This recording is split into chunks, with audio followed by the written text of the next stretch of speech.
Chapter 518. Seeing the letter in the messenger's hand, King Piasai's handwritten letter, King Ladi only hesitated for a moment before deciding to lead his troops back to the country. Even though helping Jiaoji win the war was a great achievement, if the Lansong kingdom was severely damaged, all of his achievements would become a stain on his reputation. Worse still, the old dragon tribe would take this opportunity to make things difficult for him. General Ladi, who didn't want to give anyone a chance to criticize him, quickly ordered his troops to turn around and retreat. He didn't even inform Jiaoji. It was clear how anxious he was. Compared to the 20 miles a day they traveled on the way to Yinglu City, the speed of the army was much faster. After all, no one knew what would happen to the Lansong kingdom if they delayed for another day. Perhaps the mercenaries had already clashed with the kingdom's army. While General Ladi was leading his troops back, in a place called the Wuha Forest, mines were being watered by the summer rain. In the dense forest of the Wuha Forest, the troops of the 2nd Battalion commander of the 2nd Cold Front Regiment, Chunbo, were hidden. 3 days ago, he led more than 10,000 soldiers to this place. After choosing this place as the ambush location, they began digging the mines intensively. In a short period of time, countless deep holes were dug on both sides of the road to place a total of 3,000 mines. In less than half a day, the mines were successfully placed. Next, everyone returned to their respective positions. Along the Wulin River, the 10,000 soldiers hid themselves and began a long wait. They brought with them 10 days' worth of rations, which mainly consisted of instant noodles, ham sausages, and various canned food. Every soldier was either eating or sleeping. It was a leisurely scene. However, as the commander, Chimbo found it difficult to truly sleep soundly. From time to time, he would look into the distance to see if the scouts had sent back any new information. "It's raining." In the dense forest, someone called out softly. Then Chimbo raised his head and looked at the sky. What he saw was a drizzle falling from the sky. Okay. Chunbo couldn't help but clench his fists in excitement as he watched the drizzle fall on the trees and drip onto himself. Previously, he was still worried that he would leave some traces behind when he buried the mines and be discovered by others. But now that the rain was falling from the sky, everything was no longer a problem. This would be the best cover. In such weather, even the best scout would find it difficult to discover any problems. Not long after the light rain fell, a figure in the distance was rapidly approaching the dense forest. The person who came was the scout that was sent out. With his return, he also brought the latest news, which was that Ladi had returned with 100,000 troops. This damn weather. Riding on the horse and looking up at the sky, Rithi couldn't help but curse. It was no wonder that Ladi was so angry. One could tell just by looking at the morale of the army. Originally, the nearly 100,000 soldiers were still holding their heads high and wanted to show off their might. But now, they were suddenly ordered to turn back. This was a very discouraging thing to begin with. But then it started to drizzle. Although it wasn't very heavy, after a long time, the soldiers' clothes were soaked. The sticky feeling was very uncomfortable. The road also became muddy with the continuous drizzle. Every step they took was heavier than usual. This feeling made them feel even more uncomfortable. The morale of the entire army became much lower because of this. From afar, the army that was walking with their heads lowered would curse from time to time. They all looked like they were blaming the heavens and blaming others. However, even though the morale of the army was low, General Ladi couldn't do anything. Under such weather and such orders, even if he was a great orator, he wouldn't be able to raise the morale of the army at this moment. He just hoped that they could quickly reach Yinglu City, enter the city, change into dry clothes, eat hot food, and have a good sleep. Perhaps they would feel much better after that. All troops, speed up and try to enter the city to rest at night. Thinking that they were less than 40 miles away from Yinglu City, Ladi made up his mind and gritted his teeth as he spoke to his subordinates. Soon, the order was passed down. Although they hadn't had a good rest since the beginning of the return journey, the soldiers didn't complain too much when they thought about how they could have a good sleep after entering the city. Instead, they sped up silently. At this moment, no one thought about whether they would encounter an ambush. After all, they didn't see a single enemy on the way here. Now that they were about to return to the city, They were only 40 miles away from Inglu City.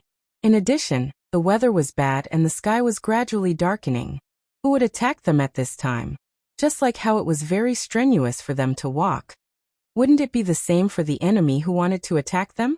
It was precisely because of this misconception that the nearly 100,000 troops didn't have the slightest awareness of being on guard.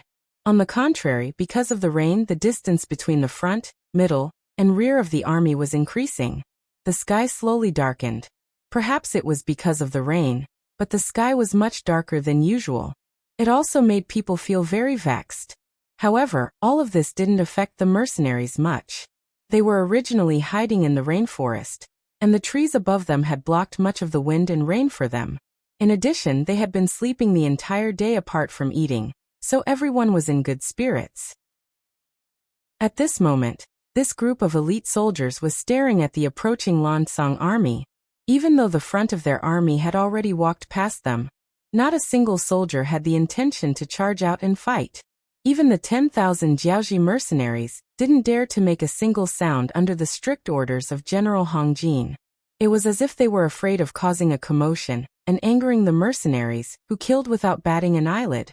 Not to mention, before the battle, the mercenary battalion commander Chen Bo had said that as long as everyone followed the rules, after the battle was over, all the soldiers who participated in the battle would be rewarded with at least 20 taels of silver, regardless of whether they had contributed or not. 20 taels of silver was equivalent to the annual income of an ordinary family in Jiaoji. With such a reward in front of them, everyone was naturally as obedient as they could be. Naturally, only rich mercenaries would be able to casually pay out 200,000 taels of silver without feeling the slightest bit of heartache. The darkness continued.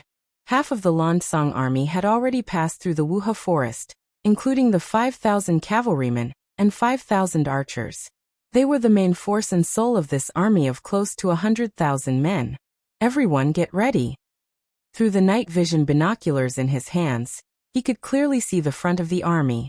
He saw that the 5,000 cavalrymen were about to walk into a muddy area. In reality, there was a deep trench there. It was the best weapon to use against cavalrymen. As the commander, Chen Bo raised his right hand high into the air. Although the sky was a little dark, the raised right hand was still seen by many people. Their breathing became tense at this moment. Then, they focused their attention and waited for the hand to fall. Then they would launch a fierce attack. The so-called attack was just shooting from a distance. According to Battalion Commander Chen Bo's plan, they could not fight the enemy head-on in this battle. They only needed to shoot from a short distance to cause chaos in the enemy army. Then, they would step on landmines to increase the chaos. As long as the enemy's morale was completely suppressed, then it would be time for them to clean up the mess. General Lati, who was unaware of all this, was still riding on his horse and moving forward. As a general, he arrogantly walked at the front. However, he did not know that his actions, which seemed like he was leading by example, was actually a catalyst to the death of nearly 100,000 soldiers. After all, if he, the main general, did not get into trouble immediately, the morale of the soldiers would not have fallen to the lowest point in such a short period of time. Bang! The trench, which was nearly 6 meters deep and 8 meters wide, collapsed. Before the cavalrymen in the first row could figure out what was going on, they fell one by one into the trench like dumplings. Next was the second row. General Lati was in this row. He only felt that the cavalryman in front of him had suddenly disappeared. Then, his body tilted and fell into the trench with a plop. Then it was the third row, the fourth row. Fortunately, the trench had a limited capacity. Otherwise, at least hundreds of cavalrymen would have fallen into the trench and lost their ability to fight. However, even if only a few hundred people fell into the trench, the consequences were considerable. This was because their commanding general and several captains beside him had fallen into the trench together. At this moment, they were still pressed down by the cavalrymen and horses that fell into the trench. It was impossible for them to move in a short period of time. Just as this chaos was about to break out, a dazzling light suddenly shot up into the sky. A very bright red signal flare streaked across the dark night sky. At this moment, the horn that signaled the beginning of the battle had been blown. Tut tut tut. Bam bam bam. Bam bam bam. Gunshots rang out in all directions. Sparks from the muzzles suddenly appeared in all directions, dealing a fatal blow to the soldiers of the Lansang kingdom, who were in a hurry to move forward. No one would have thought that there would be enemies here. No one would have thought that they would be ambushed here. No one would have thought that the attack would be so sudden and fierce. Originally, the Wuha forest was on both sides of the road. The distance in a straight line was only about 500 meters.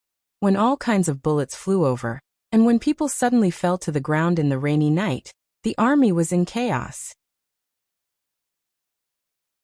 Chapter 519. It seemed to be an instinct. When people encountered an emergency, their first thought was to run. If they had to describe it, they would have to add a word in front of the word, run. Chaos. That's right, they were running around. Perhaps this was the only way they could feel at ease.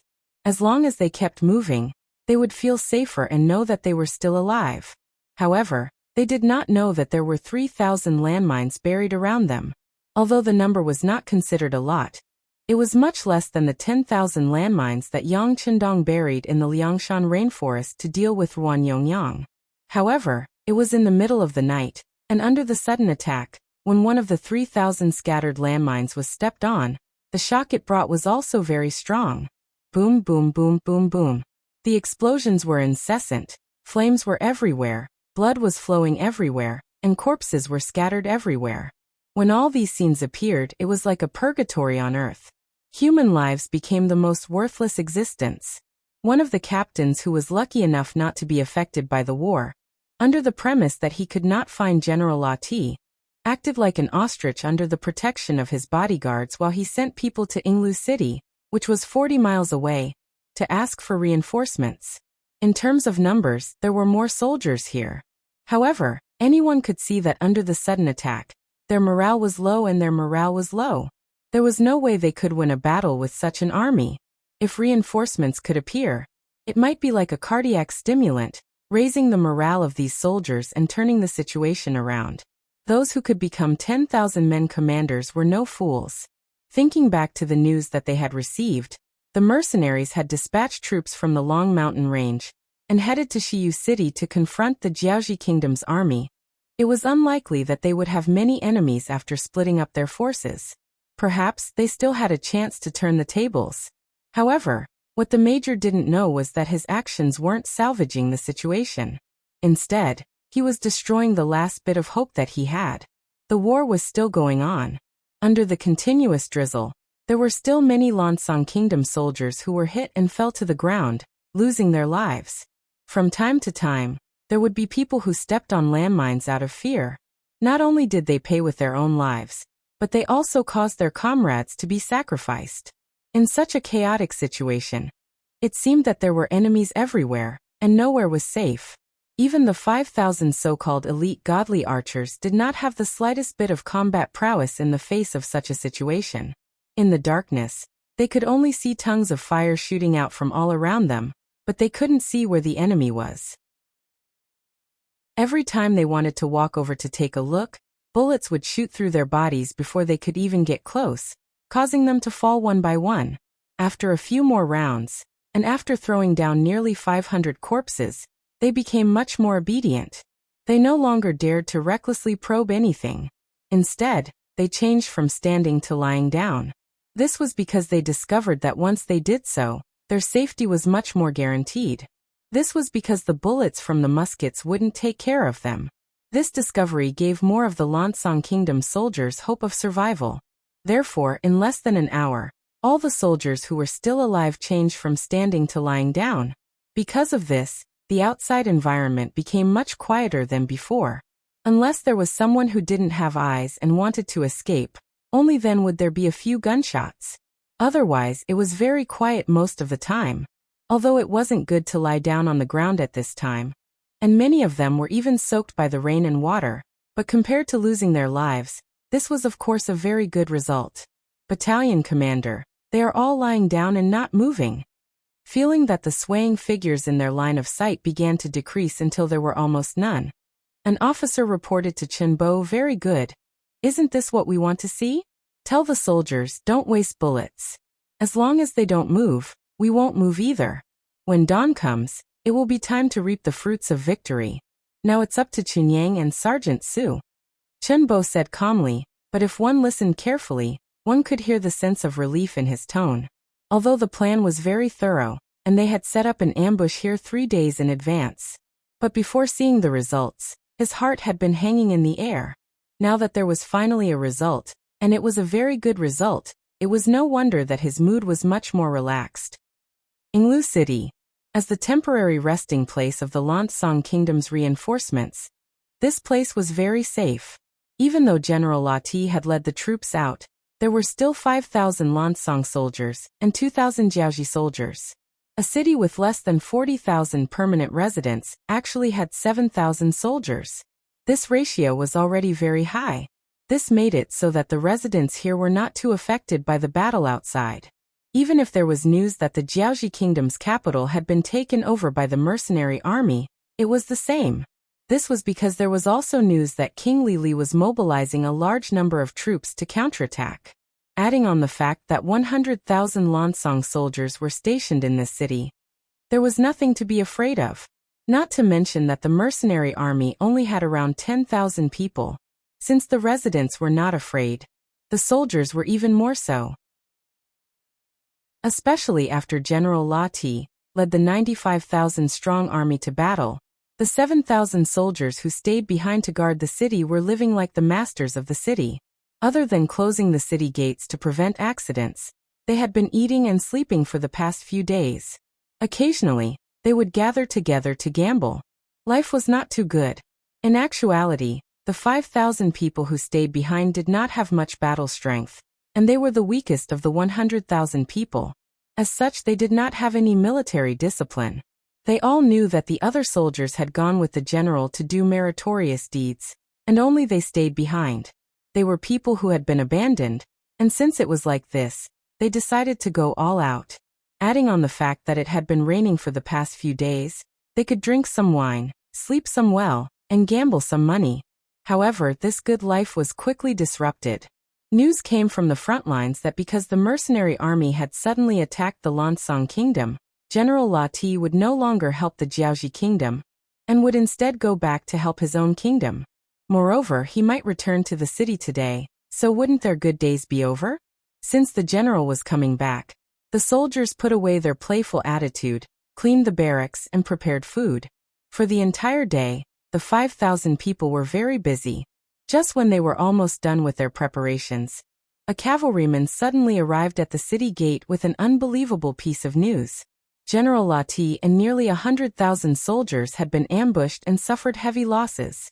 When the news came out, many people were in disbelief.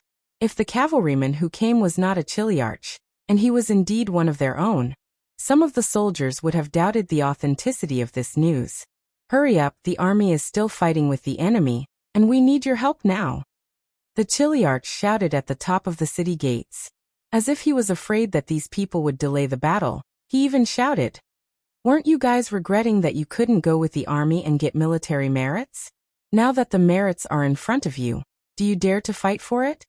The Chiliarch was still shouting, using his own method to provoke the 5,000 soldiers who stayed behind to guard the city. About 200 meters away from him, a few figures were lying on the ground, watching everything closely. Although it was still raining and the ground was already muddy, there were still mosquitoes flying around. Sometimes there would even be some mosquitoes flying around in front of their faces, looking for opportunities to bite them from time to time. However, these black shadows just lay there motionless, like statues. To be able to not be affected by external factors, to have such iron discipline, who else could they be but the most elite soldiers of the cold vanguard army? In fact, there were at least 200 of these black figures on the ground outside Yinglu City's east gate. They were formed by the scouts of the 2nd Regiment and the 1st Company of the 2nd Battalion. They arrived when the sky turned dark. Under the cover of the rainy night, they crawled slowly to the city gates, and then found a good place to hide. At the place closest to the east gate, the few figures lying on the ground were the commanders of these 200 men. They were the Scouts Commander Su Yunsheng and the 2nd Battalion's 1st Company's Commander Chun Yang. The order they received was to take down Yinglu City, and wipe out the 7,000 enemies in the city. Since Chen Bo had made a military order in front of Yang Qindong, saying that he was going to wipe out the 100,000 soldiers of the Lansong kingdom, then the 5,000 Lansong soldiers guarding the city naturally had to be wiped out. Otherwise, wouldn't it be imperfect? However, the disparity between 200 and 7,000 was still a little too great. In order to complete this mission, Chen Bo gave the 2nd Battalion's 2 rocket launchers to the 1st Company's commander Chen Yang, as well as 2 squads machine guns. These were the treasures of the 2nd Battalion, and only the most elite Cold Vanguard army was given such good stuff. Now that they were all given to the 1st Company, this was the only thing that Chen Pai could support them in. When the 2 rocket launchers and 2 squads machine guns were in his hands, Chen Yang also made a military order in front of Chen Bo, guaranteeing that he would complete the mission.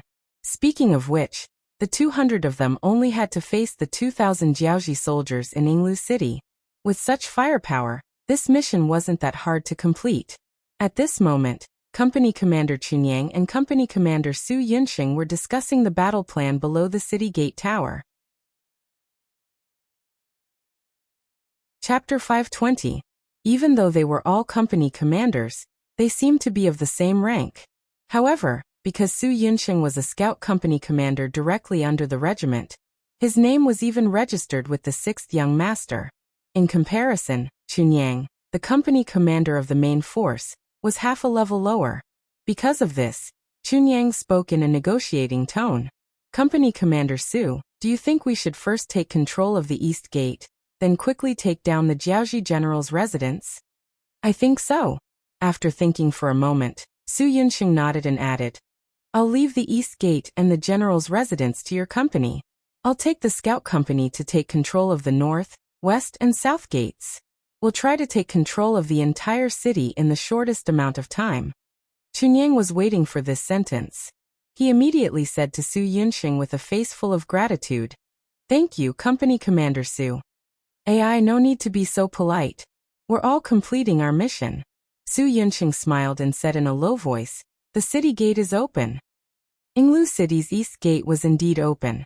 After this, Chiliarch arrived on horseback and explained the situation. The 5,000 Lansong soldiers in the city finally decided to come out and help. Speaking of which, they were all from the Liaoting tribe. Many of the soldiers were related by blood. They definitely wouldn't leave their loved ones in danger. The 5,000-man troop was a long line in the darkness. From the moment they left the city to the moment they all walked out of the city, it took them more than an hour. When the last batch of Lansong soldiers walked out of the city gate, the dozen or so Jiaoji soldiers in charge of security prepared to close the city gate. However, these people had no idea that their lives had already begun the countdown. The moment they pushed the city gates with all their might, wanting to close them, over 10 black figures jumped out from behind them. It was as if they had appeared out of thin air. Then, a cold light flashed, and streams of blood gushed out. Then over 10 people slowly fell to the ground. The scouts acted. They were already prepared and quickly took care of the Jiaoji soldiers who were trying to close the city gate. Then 2 companies of elites rushed out of the east gate to the key locations in Yinglu City. No one would have thought that the mercenaries would attack Yinglu City in the middle of the night. Most of the 2,000 Jiaoji soldiers in the city had taken off their uniforms and were preparing to rest. But then several gunshots rang out from outside. There's a situation. The gunshots startled the Jiaoji soldiers, and they hurriedly put on their clothes. Then they grabbed their weapons and tried to rush out of the camp. Those who ran faster became the first batch of soldiers to walk out of the barracks. There were many figures in the dark. Then torches were lit one after another. However, before they could illuminate the dark night, a series of rapid gunshots were heard. This was the sound of the squad's machine gun firing. This kind of gun that could fire 600 bullets in a minute was like a divine weapon in this era. Once he took it out, he would definitely be able to kill in all directions, and it would be difficult for him to find a worthy opponent. A series of gunshots rang out, and the first batch of Jiaoji soldiers fell into a pool of blood. Even when they were dying, they didn't understand what had happened. The dozens of Jiaoji soldiers who died were like role models, causing the other Jiaoji soldiers who wanted to rush out to stop. They were all frightened by the scene in front of them. This fear made them lose the courage to rush out of the camp, and they didn't even have the strength to light the torches. There were at least 1,500 Jiaoji soldiers in the camp. When they were scared into staying in the camp and didn't dare to come out, the matters outside were much easier to handle. Other than the 2 Lungfeng platoons who stayed outside the camp, Chang Chunyang led the remaining platoon of soldiers and charged into the general's residence. The gunshots outside caused the gates of the general's residence to be tightly shut from the inside. General Ling Lu's shouting could be heard from the inside. However, the tightly shut door was no different from a piece of paper in Lung Feng's eyes. He saw Captain Chunyang reach out and take the rocket launcher from a soldier.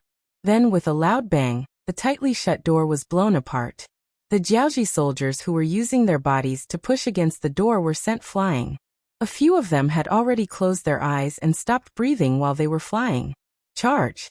After the door was blasted open, Chunyang pointed his hand forward, and the valiant Cold Vanguard soldiers entered in a single file. A series of gunshots rang out, and in less than the time it took to drink a cup of tea, the general's residence was captured. Even General Ing Lu had become a corpse on the ground. If the general's residence was opened by brute force, then the Jiaoji soldiers on the western, southern, and northern city towers were beaten into submission by a roll call. To be able to become a scout, not only were they physically strong, their observation skills were also top-notch. Their training had taught them what it meant to protect themselves and attack the enemy at the same time. Therefore, they understood the value of life.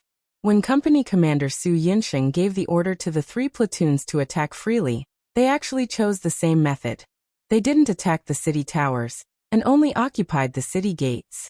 Not attacking the city towers meant that they didn't want to put themselves in danger. It could also be said that there was no need to take the risk. Their mission was only to control the 3 city gates. Since that was the case, they only needed to prevent the Jiaoji soldiers from coming down. Therefore, when they arrived at the city gates, the Jiaoji soldiers with torches became their targets. Every time a gunshot rang out, a figure would fall to the ground. After a dozen Jiaoji soldiers with torches were killed, the other Jiaoji soldiers learned their lesson. They extinguished the torches in their hands and found a corner to hide. The strength of the mercenaries had completely frightened them. At this moment, not to mention rushing down the city gates, they didn't even have the courage to stand up and check the situation. The 3 city gates fell into the hands of the scout company just like that. As the 4 city gates, the general's residence and the barracks were controlled, the Lungfeng platoons and the scout company had basically taken control of the entire Yinglu city. The 5,000 Lansong reinforcements who were completely unaware of all this were still rushing forward with all their might. As they got further and further away from Yinglu city, as they got closer and closer to the place where General Lati was ambushed, sporadic and light gunshots finally entered their ears. Quick, it's right in front. The Chiliarch who reported the news pointed at the battlefield 2 to 3 li away and shouted loudly, "The enemy's reinforcements are here." In the dense forest, the 2nd Battalion Commander Chen Bo used his night vision binoculars and saw this scene. He then said to the messenger beside him, "Inform the 2nd Company to open up an opening and let these people in. Tell them, they are allowed to enter but not leave. If one escapes, I will punish him." "Yes, Battalion Commander." The correspondent replied before turning around and running out. Not long after, the 2nd Company opened up an opening, and the 5,000 Lansong soldiers charged into the encirclement. At the same time, they stepped into the gates of hell. Why is it so quiet? The moment they entered, the 5,000 reinforcements felt a sense of fear spread through their bodies. Logically speaking, there were close to 100,000 Lansong soldiers here. Even 100,000 pigs couldn't be killed in such a short amount of time. Furthermore, these were young and strong soldiers with their own thoughts. The moment this thought flashed through their minds, reality told them the answer. Behind them, dense gunshots rang out from the left and right. The 5,000 reinforcements who became the target became the center of the battlefield at this moment, becoming the point where the bullets poured out. The original Lansong soldiers already had experience after many people died. That was, if they could sit, they definitely wouldn't stand. If they could lie down, they definitely wouldn't sit. Therefore, when 5,000 targets suddenly appeared on the battlefield, it was obvious what would happen. There was no need to aim too much. After all, the 5,000 people standing there were too obvious a target. The gunshots were already continuous. Extinguish the torches and lie down on the ground. The Chiliarch, who was lying on the ground like an ostrich, saw that at least a few hundred of his brothers had died in a very short amount of time. At the same time, he couldn't help but cry out loudly. Fortunately, his reaction was very fast. After getting up and shouting, he immediately lay down on the ground again. A bullet whistled past his head. He was so scared that his heartbeat quickened. He really didn't dare to imagine what would have happened if he had been a step slower. In the end, this shout was still effective. Some soldiers still heard it, and threw away their torches and lay down on the ground. Although the bullets whistled past their heads from time to time, it was no longer a threat to their lives. The 5,000 reinforcements quietened down after a few hundred people died. The battlefield fell silent once more. At this moment, no one wanted to challenge or test anything. They all lay down on the ground obediently, allowing the rain to soak their bodies. Fortunately, it was only August and the night wasn't too cold. Otherwise, it would be really hard to imagine what would happen if they lay down like this for the entire night. Battalion commander, they have all become obedient. A soldier who was very close to Chenbo looked at the scene in front of him and said with a face full of excitement. Previously, when the soldiers of the 2nd Battalion knew that they had to deal with the 100,000 Lansong soldiers alone, it was impossible for them not to be nervous. Although it was true that they had the most advanced firearms in the world, the difference in numbers was still too great. Even with the assistance of 10,000 Jiaoji mercenaries, most of the soldiers still didn't have the confidence to kill the enemy. Chapter 521. Until now, seeing that the Lansong soldiers were scared out of their wits, their morale was completely gone. They were like obedient sheep lying on the ground without moving. Only then did they relax. The joy of victory also boosted the morale of the soldiers and increased their confidence. That's right, they've all become obedient, Chenbo said with a satisfied expression. Although his plan was thorough and he was confident that he would obtain the final victory, before there was a result, any accidents could happen. Thinking about the military order he made in front of the 6th young master, it would be a lie to say that he wasn't worried at all. Fortunately, the heavens were on his side. This light rain came at the right time. Finally, the situation was settled. He could also give a satisfactory answer to the 6th young master. He was happy in his heart, and a smile appeared on his face. How about this? Notify everyone to take turns to rest. Let everyone recover their energy. There will be a bigger test waiting for us at dawn. Right now, they were just surrounding these people.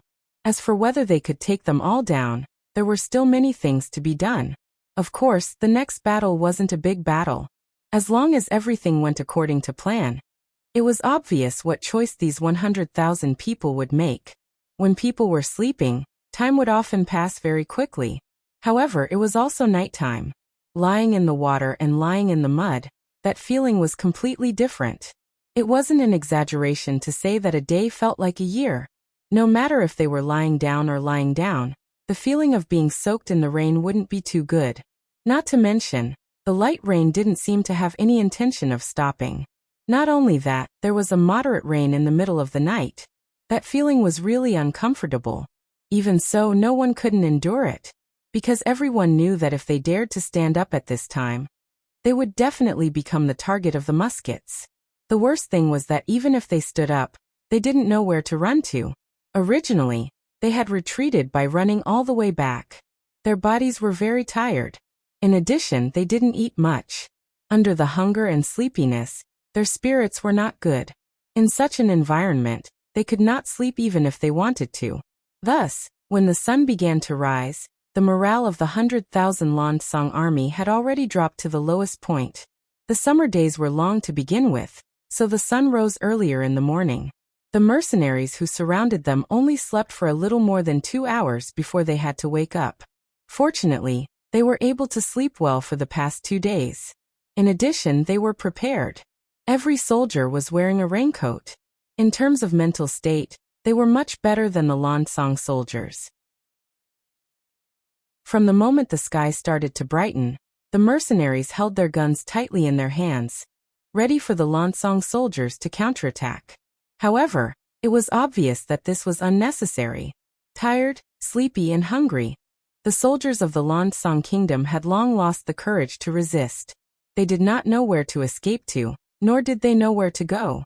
In such a situation, even though lying on the ground was very uncomfortable, they could only do so.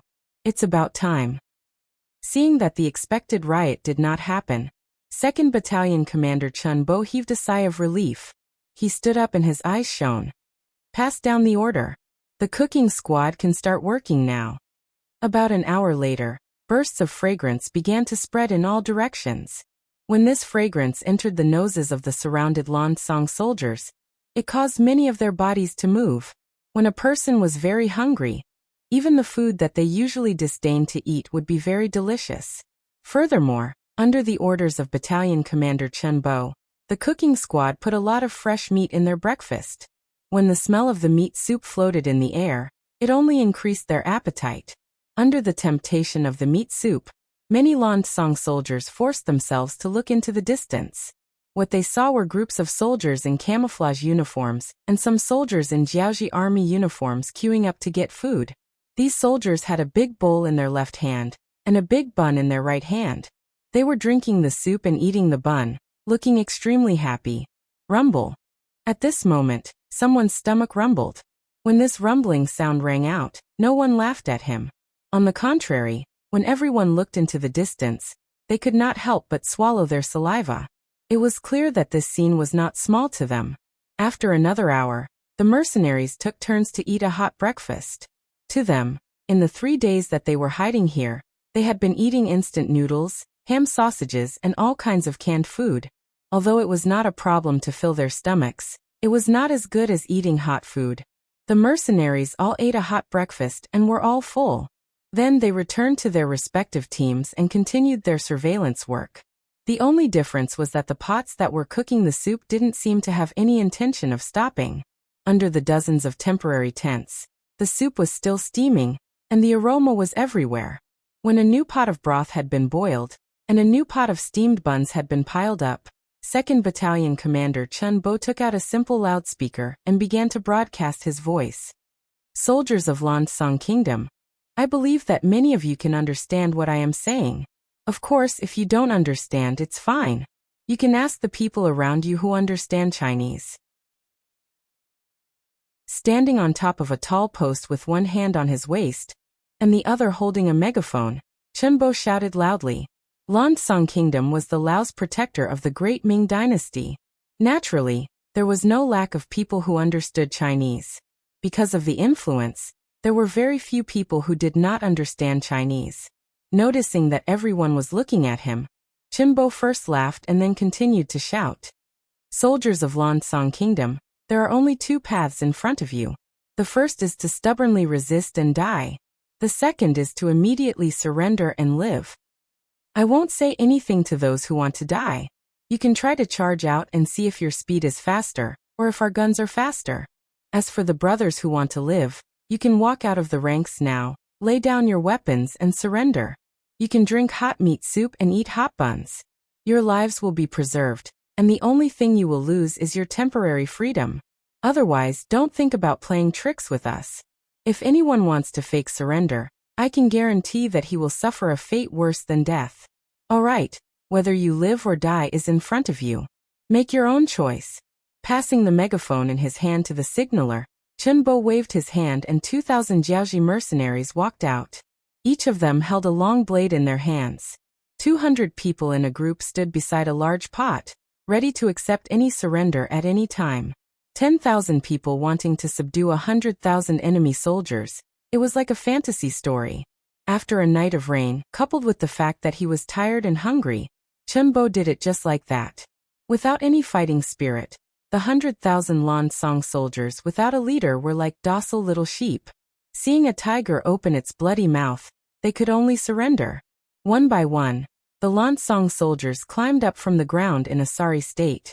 Their bodies were covered in mud as they walked over weakly. Of course, Even if it was 100,000 broken soldiers, it was still 100,000 lives. If they were not careful, it could lead to irreversible consequences. In order to ensure that these surrendered soldiers were obedient, the surrounding Lungfeng and auxiliary soldiers no longer hid. Instead, they took the initiative to walk out. From time to time, they would even fire a shot into the sky to intimidate the surrendered soldiers who had other ideas. It was clear that Chen Bo was overthinking things.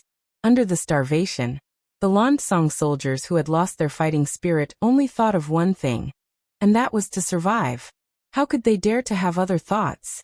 Furthermore, if they wanted to surrender, they had to throw away the weapons in their hands. If they did not even have weapons to defend themselves, how could they resist? Just like that, the surrender ceremony of less than 100,000 soldiers went unexpectedly smoothly.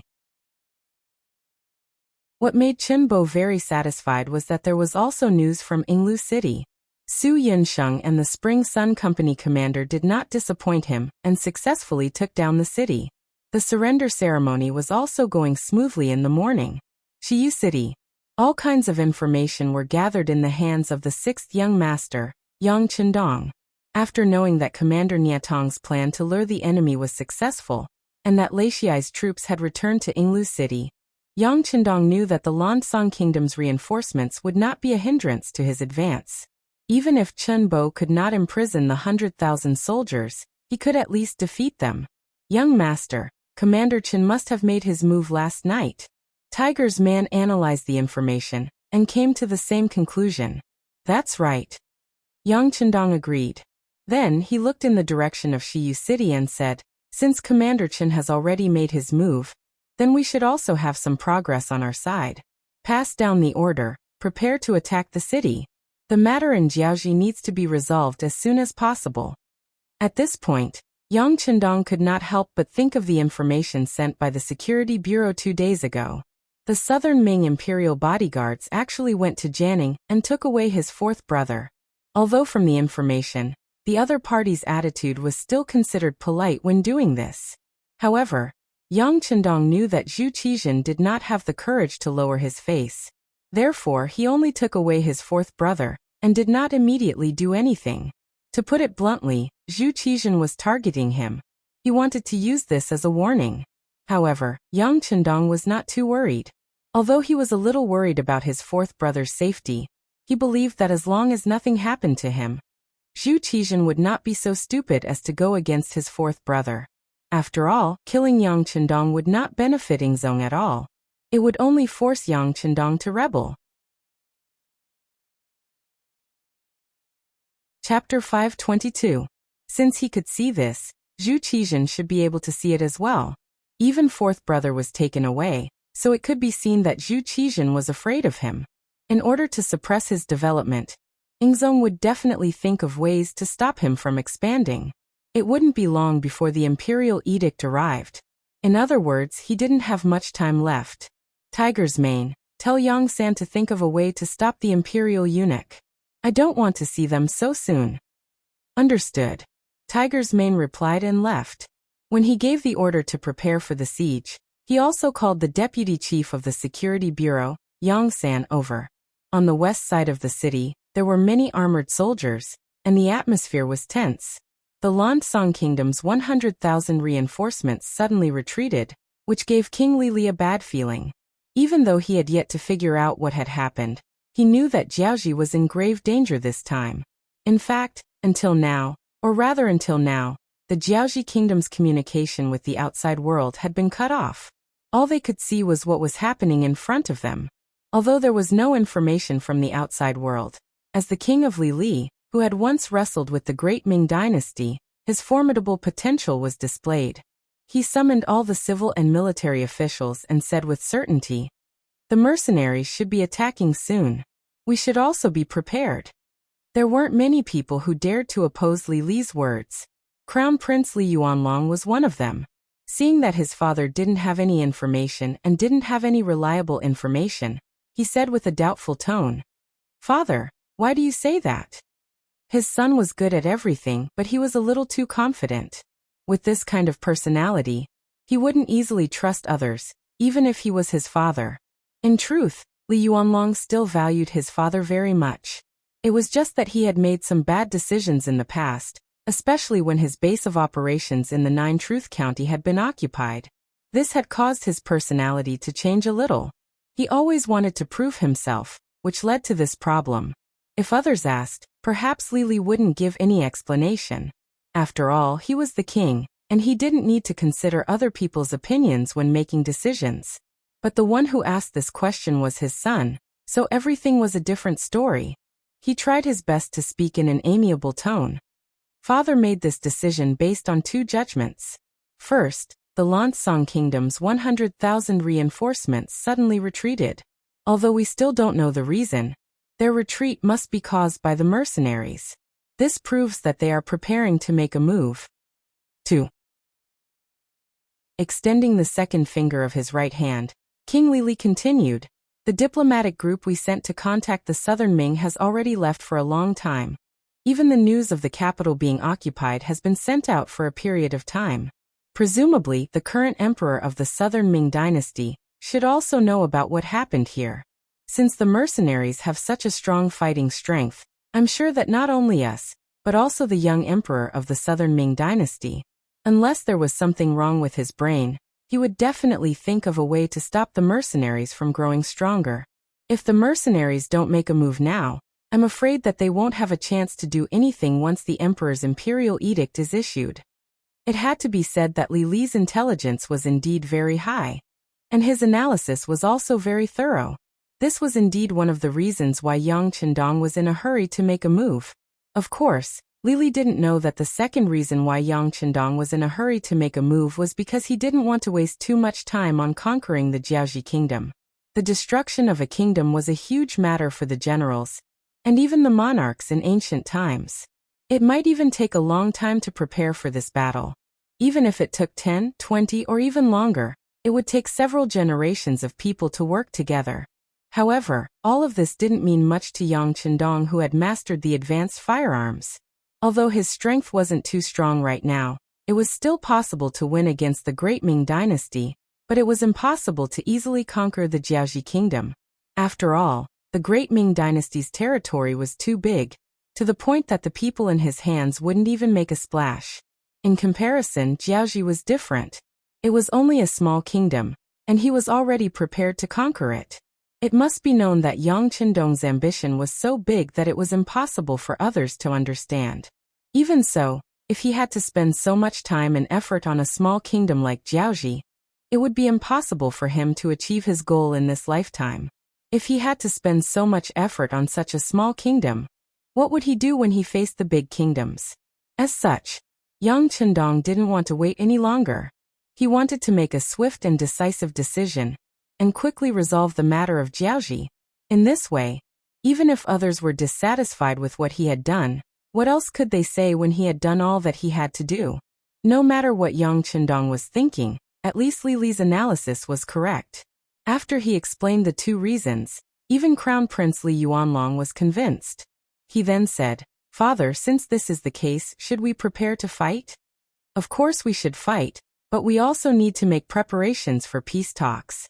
Li nodded first, then shook his head and said with a sorrowful tone, "Our Jiaoxi is still too weak. We can't continue fighting this war. Otherwise, even if the mercenaries don't destroy us, the others won't let us go."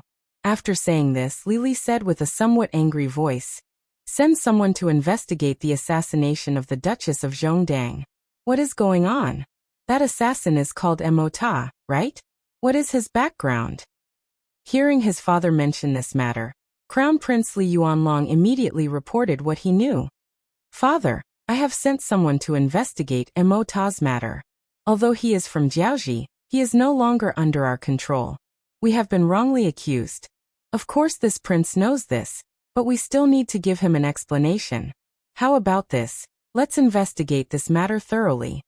Li said with a dark expression. Mo Ta tried to assassinate Yang Chendong's wife, but was killed before he could succeed. This didn't seem like a big deal. However, it had now become the fuse that ignited the war. If this matter wasn't resolved, the mercenaries wouldn't retreat so easily, even if it was to give the other party a way out. This matter had to be investigated thoroughly. Yes, I understand. Li Yuanlong nodded after understanding his father's intentions. All right, boys, it's time for you to perform. If the mercenaries attack, this king hopes that everyone can give it their all. Only with a perfect performance on the battlefield can the negotiations proceed smoothly. Only then can our Jiaoji kingdom regain its strength and return to its golden age. Yes. All the civil and military officials lowered their heads in agreement. They knew what would happen to them if they lost the next battle. Becoming a prisoner was probably the best outcome for him. Thinking that they would lose their freedom and all the pleasures of life, it was no wonder that everyone would do their best. Just as the Jiaoji army was preparing, the mercenaries 10 li outside the city started moving forward. 18,000 Jiaoji mercenaries lined up on both sides. The 3 battalions of the Cold Vanguard were at the front as the main force.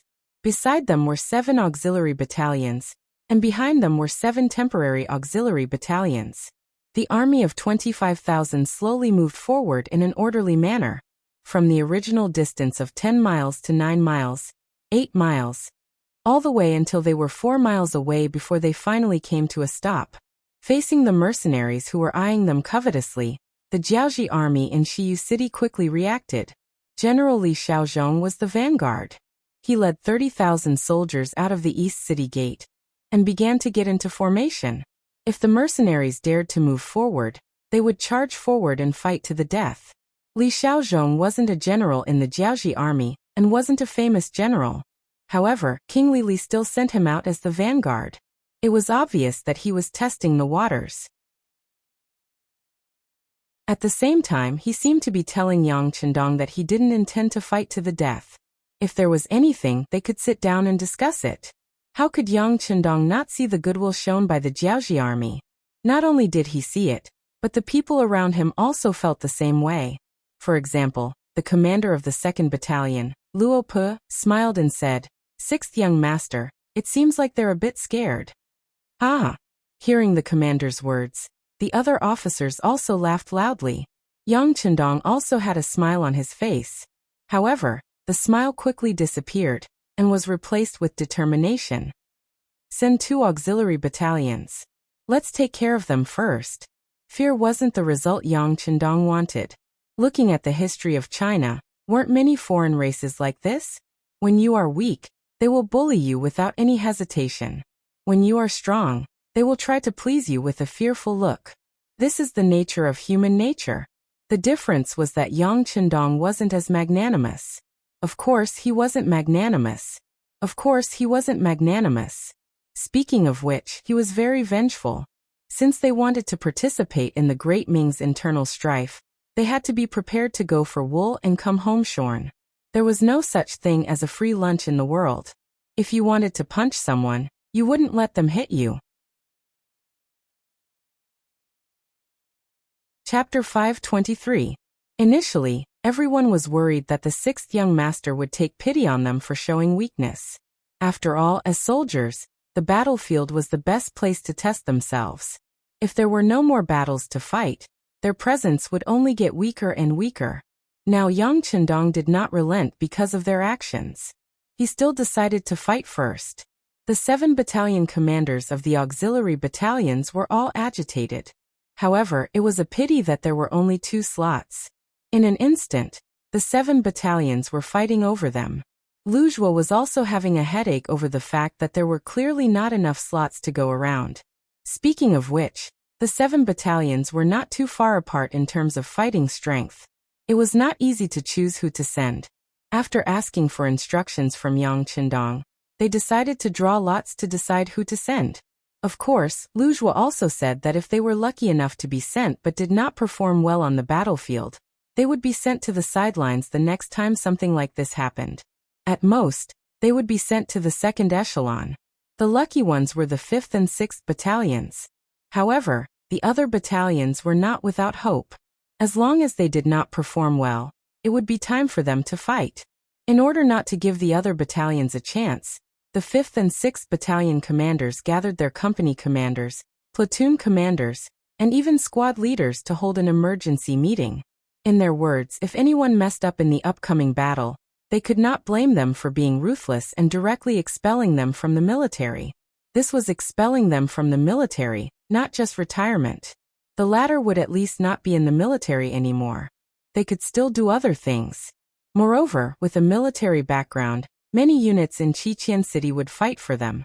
However, if they were really expelled from the military, they would be too ashamed to face anyone. That would be even more painful than death. Yes, the 2 battalions had a total of 800 soldiers. Every one of them was yelling and shouting, looking as though they were going to give it their all. In terms of logistics, the soldiers of the 2 battalions had a decent lunch of 6 meat and 2 vegetables. After resting for 15 minutes, the 800 soldiers leaped over the 3rd Battalion of the Cold Front Battalion and slowly approached the 30,000 Jiaoji soldiers outside the city. No matter where the Cold Front Battalion went, they were the absolute main force. However, they had no intention of fighting the first battle, which made the company commanders below look displeased. 1st Company Commander Tian Su went straight to Battalion Commander Kong Chuanxin to express his dissatisfaction. Battalion Commander, why didn't you let us fight in the first battle? Does the 6th young master have something against us? Bullshit. Kong Chuanxin frowned after hearing this and shouted, bullshit. In comparison, Kong Chuanxin's temper was relatively good among the 3 battalion commanders of Cold Front's 2nd Regiment. Although he didn't have the aura of a scholarly general like that of 2nd Battalion Commander Chen Bo, he was at least much better than 1st Battalion Commander Wu Sheng, who was a martial artist. However, at this moment he couldn't help but curse. He couldn't be blamed for his temper. He was already upset that he hadn't used him in the first battle. He originally thought that the 1st Battalion was still in Langsun, waiting for the Jiaoji army to retreat, while the 2nd Battalion was outside Yinglu City, dealing with the 100,000 Lansong army. Naturally, the heavy responsibility of attacking Nanyu City would fall to him. He had even made preparations to mobilize his troops before the battle. However, who would have thought that the 6th young master wouldn't use them in the first battle, and instead sent out 2 auxiliary battalions? This disappointed him and made him angry. Now that the company commanders below were looking for him, it would be strange if he was in a good mood.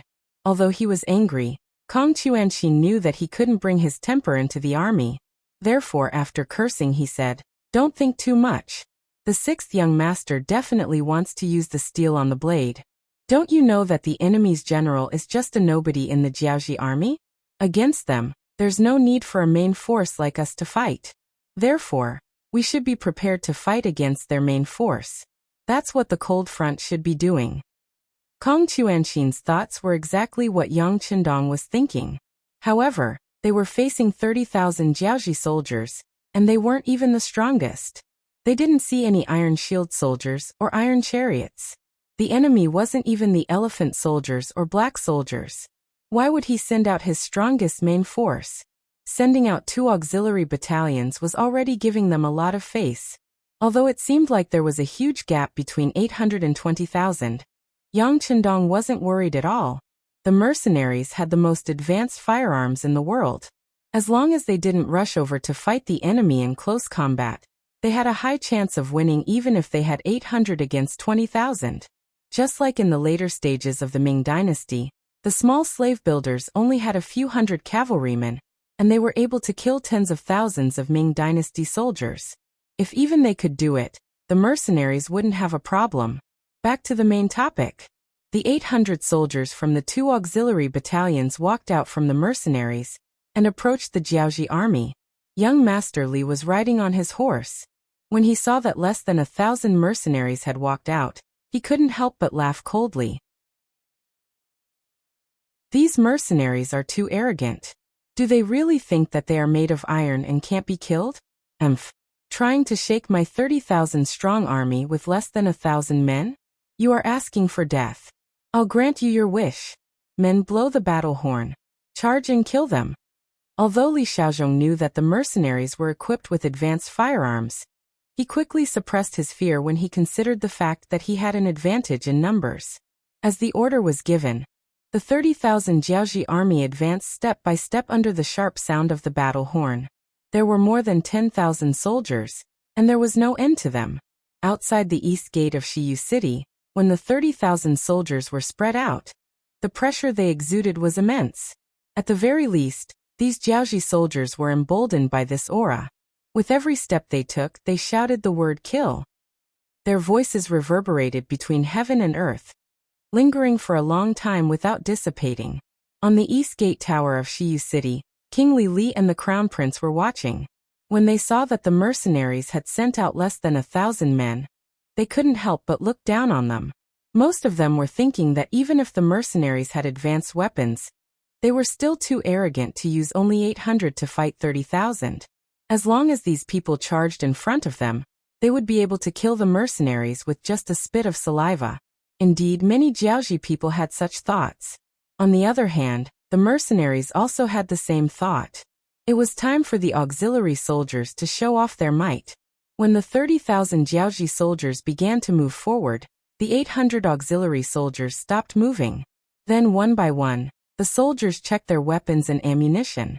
In just 10 seconds, all the soldiers picked up their guns and looked forward.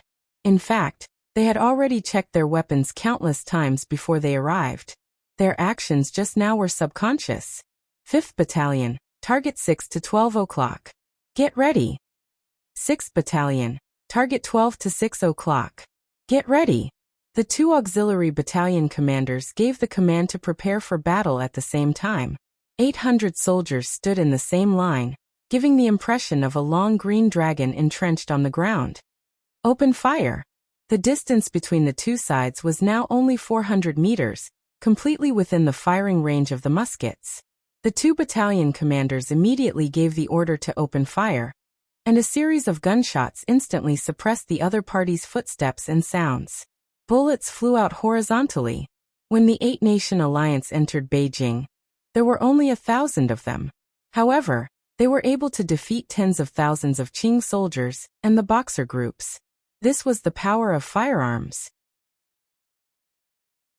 At that time, the Eight-Nation Alliance mostly used rifles, the kind that needed to be reloaded after every shot.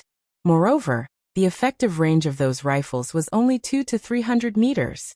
In comparison, it was much worse than the Type 81 rifles used by the auxiliary soldiers. Even though the Type 81 rifles were made by the Qiqian City Munitions Factory, they were not as good as the Type 81 rifles in Yangchendong's warehouse. However, there were all kinds of detailed introduction books and the best finished products as templates. The Type 81 rifles produced by the munitions factory were quite good, reaching 70% of the original gun's effect. At the very least, although the Type 81 rifle's effective killing range did not reach the original 800 meters, it could reach the current 500 meters. Currently, at a distance of 400 meters, every bullet could take a person's life. Of course, when facing a black mass of enemies, there was no need to aim. Any bullet that was fired, as long as it did not hit the sky or the ground, could hit someone. Gunshots rang out. When 800 Type 81 rifles were fired at the same time, the scene was very shocking. As their bullets poured out from the barrels of their guns, their enemies, the Jiaoji soldiers who came from afar, fell to the ground in droves. Previously, they relied on their numbers and were full of morale. Even when they took a step forward and shouted the word kill, it was indeed effective in raising their morale. However, at the end of the day, it was just to encourage themselves. When faced with life and death, no one knew if this courage would be useful. Every time a bullet was fired, a Jiaoji soldier would fall to the ground. When such things happened one after another without any signs of stopping, even if they still had the courage to shout the word kill, in reality, they were already afraid. There was no one who was not afraid of death, especially when they knew that they were going to die. They did not even have the mentality to try their luck. One could imagine what kind of blow the morale of the army was taking. Under the shock of the advanced rifles, the morale of the Jiaoji soldiers began to drop. As the figures fell, the Jiaoji soldiers had only advanced 50 meters before they began to stagnate. Some of the more cowardly ones even began to tremble, wondering if they should retreat and run.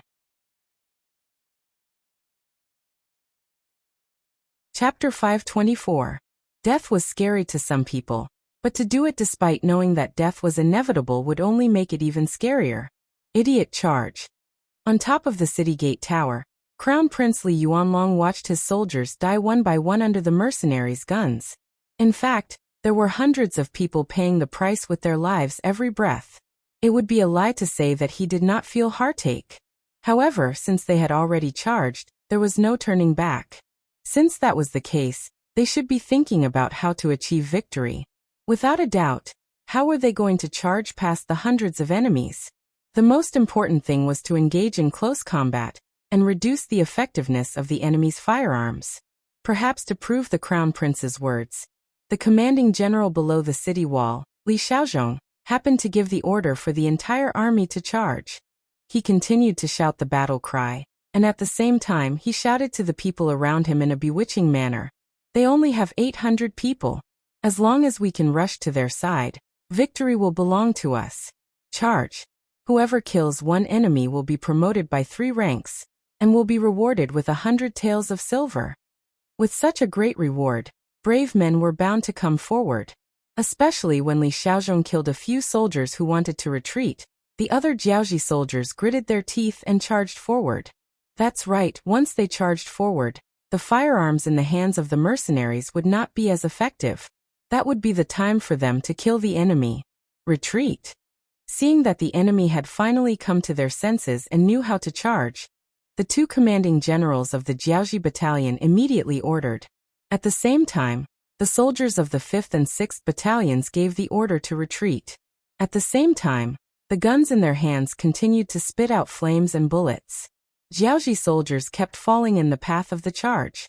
However, because one side was charging with full force while the other side was retreating, the distance between the 2 sides was slowly closing as more and more people died. First platoon, activate continuous fire mode. Fire all your bullets quickly. Second platoon, third platoon, prepare to fire. Seeing that the distance between the 2 sides had been reduced from 400 meters to less than 100 meters, and soon it was only 60 to 70 meters, and the distance was still rapidly shrinking, the 5th and 6th battalion commanders issued a new order. It would be a lie to say that they were not afraid when facing the charge of tens of thousands of people, with only 800 people. After all, the momentum of so many people rushing over was very frightening. Fortunately, their usual training was effective. Yang Chendong had long anticipated that they would often be outnumbered, so when he trained them, he placed special emphasis on courage. The lone hero had become the role model and goal in the hearts of all the warriors. In addition, the 2 battalion commanders had already said that if anyone dropped the ball, they would face the consequences of being expelled from the army. After all, the 6th young master was watching from behind. As a member of the auxiliary troops, it was rare for him to be in the limelight like this. If he retreated out of fear, or even ran away, he would lose all his face. It was under such encouragement that none of the soldiers retreated, even though they were still a little afraid. Instead, they listened to the orders of the 2 battalion commanders. They opened fire and dropped bombs. Everything seemed to be in order. Seeing that the mercenaries were getting closer and closer, the eyes of the Jiaoji soldiers at the front glowed with excitement. In their eyes, victory was right in front of them. As long as they advanced a few dozen meters, as long as they could get close to the mercenaries, the effects of their firearms would be limited. That would be the time for them to show off their might. Dreams were beautiful, but reality was cruel. Just as these Jiaoji soldiers were trying their best to run forward, and seemed to have seen the light at the end of the tunnel, hundreds of objects suddenly flew over their heads. Those objects seemed to have grown eyes as they landed in the midst of the charging Jiaoji soldiers. In the next moment, a series of deafening explosions were heard. Correspondingly, Jiaoji soldiers were blown away by the explosions. Grenades could be considered as small cannons for close combat. Once they landed in a crowd, the impact was so great that everything within a 3-meter radius would be flattened. The pitiful Jiaoji soldiers at the front were instantly devoured by the power of the gunpowder. Tot-a-tot. The Type 81 rifles of the 2 auxiliary platoons were in continuous firing mode. In that instant, bullets rained down on the Jiaoji soldiers. Some of the Jiaoji soldiers who were lucky enough not to be hit by the grenades became live targets. One by one they were hit by the bullets and fell to the ground. Grenades, throw them. With each squad as a unit, The sounds of explosions were incessant. While corpses were sent flying, deep craters of varying sizes were blasted into the ground. Run! No one knew which Jiaoji soldier was the first to shout. But the Jiaoji army that was charging forward with an aggressive momentum finally began to retreat. Especially when some of the soldiers realized that the explosive objects that were thrown on the ground had a limited range, they began to run even faster. The initial wave of ferocious attacks was thus suppressed. Chase and fire at the same time. Seeing an opportunity, the 5th and 6th Battalion commanders put away their grenades and raised their guns to give chase. The Jiaoji soldiers behind them who were too slow to escape fell to the ground one by one. In the middle of the mercenary army, Yang Chendong observed all of this with his binoculars. A look of relief appeared on his face. Just a moment ago, he had already planned to send the other auxiliary battalions, and even the main battalion of the Cold Front. After all, if the Jiaoji soldiers had really reached them, the consequences would have been unimaginable. Such a loss was not something he wanted to see. Fortunately, the 2 auxiliary battalions did not disappoint him. They withstood the initial pressure and won the final victory. Of course, facing such an attack, Yang Chendong actually had a better idea. For example, he could casually take out a few powerful cannons from the warehouse. When the cannons were fired, the enemy's attack would be instantly neutralized. However, he did not do so in the end. He was not worried about how to explain the sudden appearance of the cannons. After all, the Cold Front soldiers had already treated him as a god. He did not need to explain anything to anyone.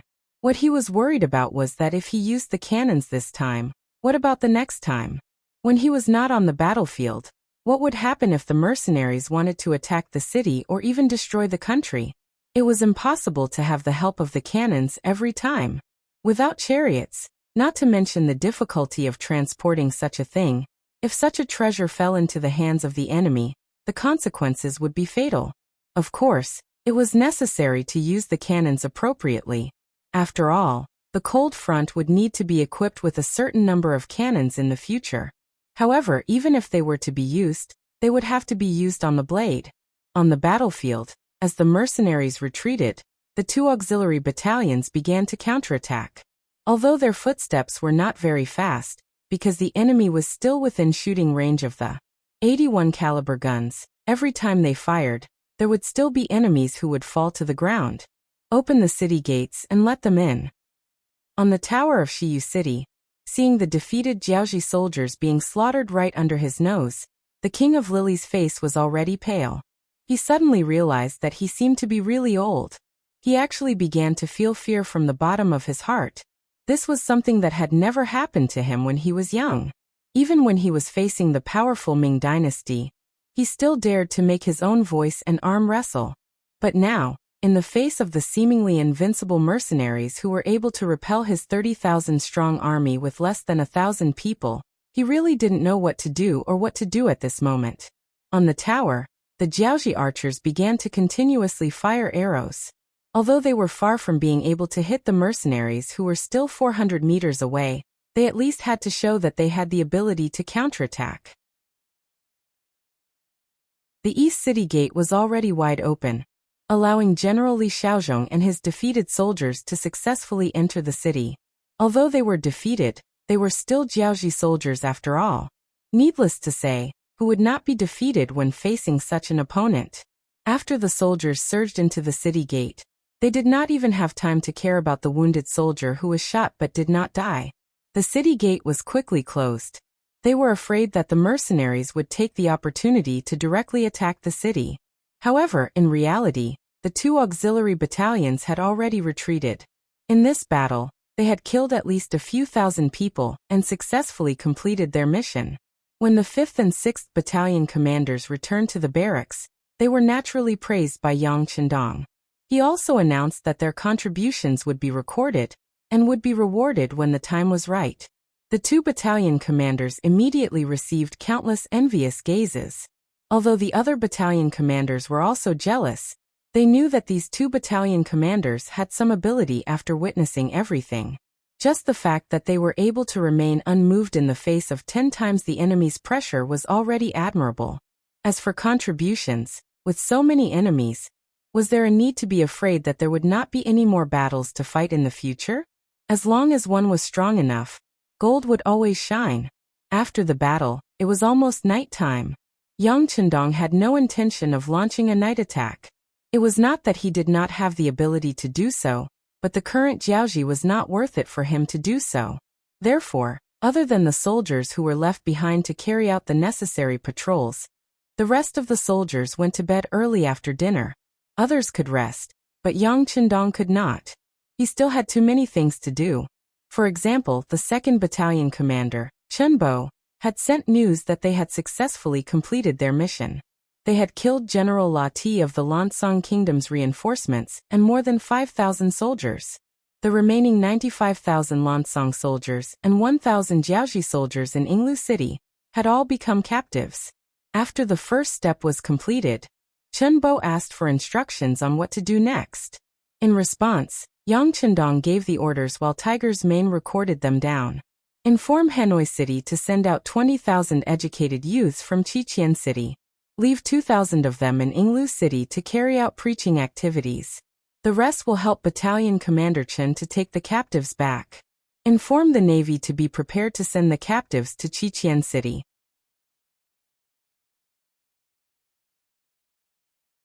Chapter 525.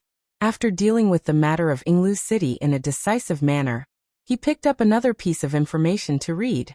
When he saw the information, Yang Chendong couldn't help but laugh coldly. The information came from the Southern Ming Empire's imperial palace. The person who sent the information was one of the chief eunuchs, Mao Mu. As the most important spy by Ying Zong's side, unless it was a major event, he wouldn't send out any information. Since the information came from him, it must be very important. Just like what was recorded in the information, Ying Zong actually listened to the opinions of his ministers and wanted to borrow money from Yang Chendong. The emperor of a country actually wanted to borrow money from his ministers. Wasn't this a very comical matter? However, it happened now, and Yang Chendong became the main character of this matter. Obviously, one of the ministers didn't like him and wanted to smear some medicine on him. In addition, the Southern Ming Empire had just separated and their foundation wasn't very solid. Then there was civil strife in the south. When they quelled the rebellion, they spent a lot of money. Now that they didn't have to pay taxes from Guangdong, Guangxi, and Yunnan, their lives were even more difficult. At this time, they had to recruit 1 million more soldiers. The amount of money they needed to spend was uncountable. The treasury was running out of money. Someone suggested that they could borrow money from Yang Chendong. After all, this person had set up a bank in Baiming. It was said that his savings had reached more than 40 million taels. It shouldn't be a problem to borrow 20 to 30 million taels. Zhu Qizhen, who was lacking money, felt that this seemed to be a feasible path after hearing the suggestions of his ministers.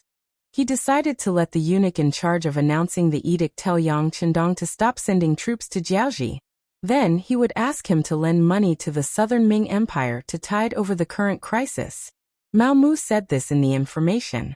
After being sent by the Security Bureau, the information was first placed in front of Yang Chendong. Seeing that this was simply wishful thinking, Hu Meng wanted to throw the report away the moment he saw it. However, considering that this matter was not known to the young master, once the imperial eunuch from the Southern Ming Empire arrived, wouldn't he be unprepared? Thus, in the end, this piece of information still appeared in front of Yang Chendong. Now that he saw Yang Chendong laughing while holding the information, Tiger's Mane suggested, "Young master, I think Zhu Qizhen's head must have been kicked by a donkey. This is just wishful thinking. We don't have to pay attention to it." Yang Chendong also said that his head had been kicked by a donkey. He used it to describe those ignorant people who made ignorant decisions. When the mercenary officers heard it, they felt that the description was very appropriate, so they often used it. Hearing Tiger's Mane's suggestion, Yang Chendong tilted his head and looked at him. "Do you also think that Zhu Qizhen's head is rusty?" Seeing that Yang Chendong didn't seem to think so, Tiger's Mane said with a puzzled expression, "Young master, isn't that the case? Even an idiot can see that he wants to strengthen the Southern Ming Empire. With our development, it is only a matter of time before we become enemies. If we help them now, isn't it the same as creating a powerful enemy for ourselves? It was no wonder that Tiger's Mane said this. Originally, when Yang Chendong was building an army in Qiqian City, they didn't understand the young master's intentions. After all, the Great Ming Empire was too powerful in their eyes. They were so powerful that they couldn't be shaken. They didn't even dare to think about it. However, after wiping out the Huang bandit army and conquering several cities in Jiaoji, they changed their minds. With such a powerful army and heaven-defying firearms, why couldn't they set their sights on something bigger? Didn't the ancients say that it was better to be a king than a general? Since that was the case, why couldn't they dream about becoming an emperor? Moreover, the Great Ming Dynasty was originally snatched from the Yuan Dynasty, so it seemed reasonable for someone else to snatch it away from them.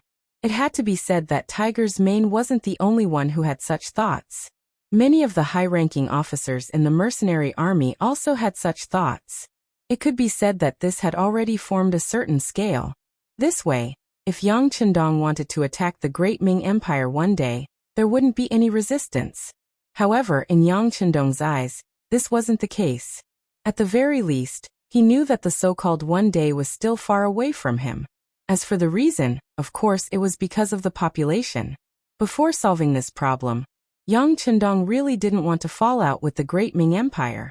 Otherwise, who knew how much effort and time it would take to solve these problems?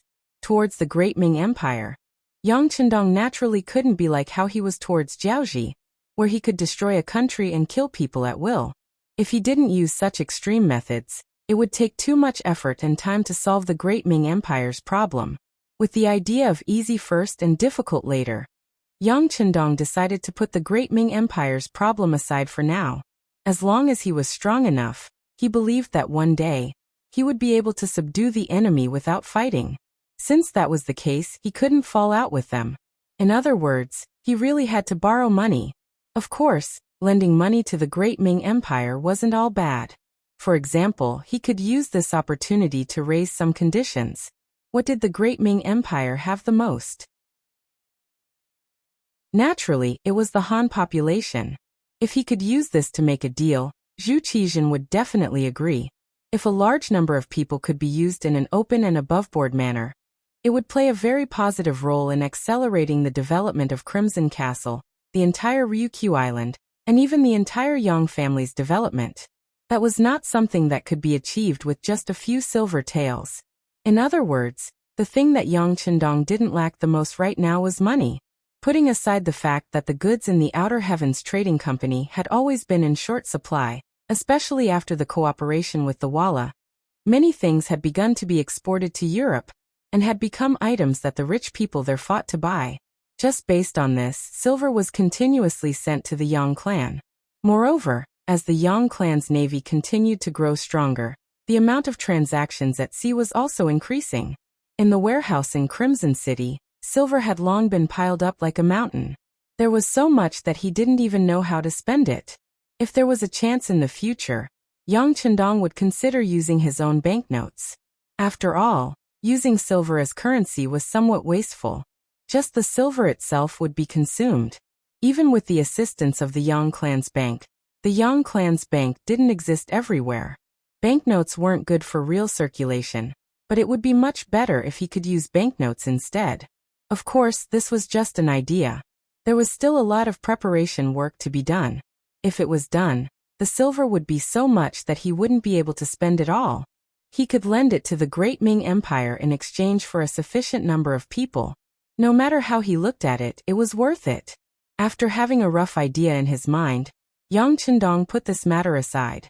Since the person who was talking about this matter was the eunuch who came to announce the edict, it would take a long time for them to reach him. For now, it was more important to solve the problem of Jiaoji. Speaking of the problem of Jiaoji, Beta Persei, who was guarding outside the door, strode into the tent. When he saw Yang Chendong, he cupped his fists and said, "Young master, someone from Jiaoji is here. He says that he must see you." Let him in. Yang Chendong's face was calm. This was within his expectations. After all, it was reasonable for them to send someone to negotiate when the enemy was about to arrive at the city gates. However, he didn't know what the other party would say. Beta Persei left and quickly returned to the tent, bringing in a man in his 30s. When the man entered the tent, he first sized up Yang Qindong.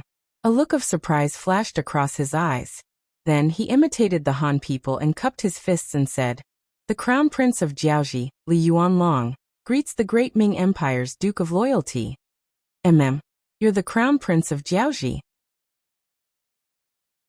When Tiger's Mane heard his name, he was shocked. Even Yang Qindong's eyes darkened. However, they quickly returned to normal. He didn't know how many enemies and countries he would have to face in the future. It was just a small Crown Prince of Jiaoji.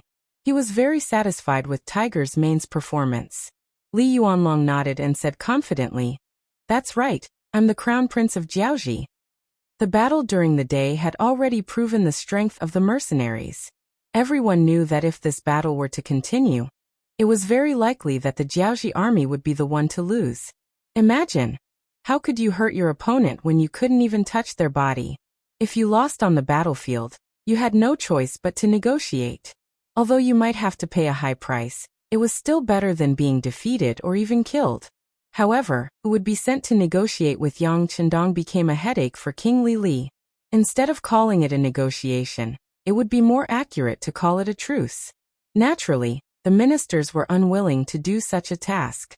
On the other hand, some courageous young ministers wanted to seize the opportunity. However, their status was too low. Not only would they be looked down upon during the negotiation, they wouldn't be able to make the decision on many matters. In the end, after much consideration, King Li's gaze fell on his son. Whether it was in terms of status or charisma, this son of the Crown Prince was the best choice. In fact, Li Yuanlong didn't disappoint his father. When he saw his father looking at him, he took the initiative to stand up and take on the responsibility. That was why he appeared in the mercenaries' tent. "You're quite brave." Tiger's Mane was still in shock. Of course, this was said by Yang Qindong. This couldn't be blamed on Tiger's Mane. In the past, he was just a study companion of the 6th young master. To put it bluntly, he was just a servant of the Yang family. With such a status, it was inevitable that he would feel uneasy when meeting the Crown Prince of a country. On the other hand, Yang Qindong had interacted with the northern and southern emperors of the great Ming Dynasty. Naturally, his horizons were broader. Although he was a little flustered by Tiger's Mane's appearance, he quickly calmed down.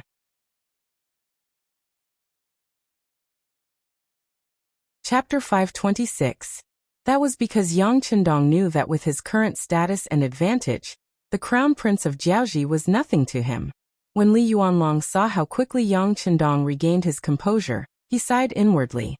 Yang Qindong was both young and extraordinary.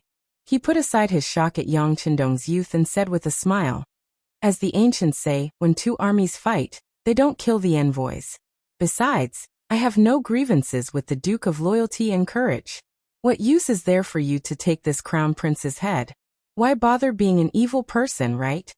On the surface, he pretended to be indifferent, but the words that came out of his mouth betrayed him. He was afraid that Yang Qindong would really do something to him. So he first explained some principles, saying that if Yang Qindong targeted him, the consequences would be more harmful than beneficial. Naturally, Yang Qindong understood the meaning behind Li Yuanlong's words and couldn't help but smile. Indeed, he didn't have any thoughts about the Crown Prince's life, so he wouldn't kill him. However, since Li Yuanlong had appeared in front of him so openly, it wouldn't be in line with Yang Qindong's character if he were to let him be too complacent. Therefore, Li Yuanlong smiled and said with a stern expression, "You don't deserve to address yourself as the Crown Prince in front of me. If there is a next time, you will be severely punished." When Li Yuanlong saw the smile on Yang Qindong's face, he thought that his words had struck a chord with Yang Qindong. Who would have thought that Li Yuanlong would suddenly fall out with him? Li Yuanlong then realized that he was indeed a little too comfortable just now. He immediately cupped his fists and said, "Yes, I am too used to addressing myself as the Crown Prince. It is my fault." With one sentence, Li Yuanlong, who had lowered his head, had already expressed his attitude and position. That was, he was really afraid of death and Yang Qindong's anger. Li Yuanlong was so cooperative and put his identity so low, which made Yang Qindong have a new level of respect for him. If this person was incomparably arrogant, even if he didn't kill him, he would humiliate him properly, or even scare him a little to make him lose face. But since the other party was so low-key, he couldn't be too forceful. Bullying a person who didn't dare to fight back was really not fun. Alright, since you're here, take a seat. Tiger's Mane, go out and keep an eye on them. No one is to disturb them without orders. Young Chendong said casually to Tiger's Mane. He wanted to see how sincere the crown prince of Jiaoji was. Tiger's Mane originally wanted to stay and protect the young master. However, when he thought of the young master's true strength, he knew that he was unnecessary. He immediately nodded and left. Perhaps it was because of his rebirth, but Yang Chendong had become familiar with his body. His body's potential began to explode. His strength, speed, spear skills, and perception were stronger than when he was at his peak in his previous life. Just a few days ago, when he was bored in Hanoi City, he called the 20 people from the second guard team and asked them to attack him together. To everyone's surprise, the final winner turned out to be Yang Chendong himself. Although he had taken a lot of punches and kicks because of this, he was the one standing in the end. Even the punches and kicks that he took quickly returned to normal as he continued to breathe in and out. This was all because of the qi that suddenly appeared in his body. Yang Chendong didn't have any impression of how this qi was formed and when it appeared. Anyway, he knew that with this qi in his body, his strength had more than doubled. And this strength was still increasing. This time he challenged the second guard team. Next time he would challenge the first guard team. He wanted to see where his limit was.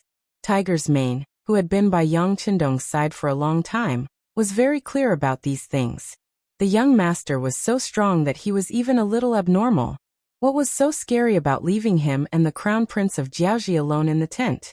It would be best if this person didn't have any bad intentions. Otherwise he would really be in trouble. Tiger's Mane left without any hesitation. When only the two of them were left in the tent, Li Yuanlong stood up and bowed to Yang Chendong.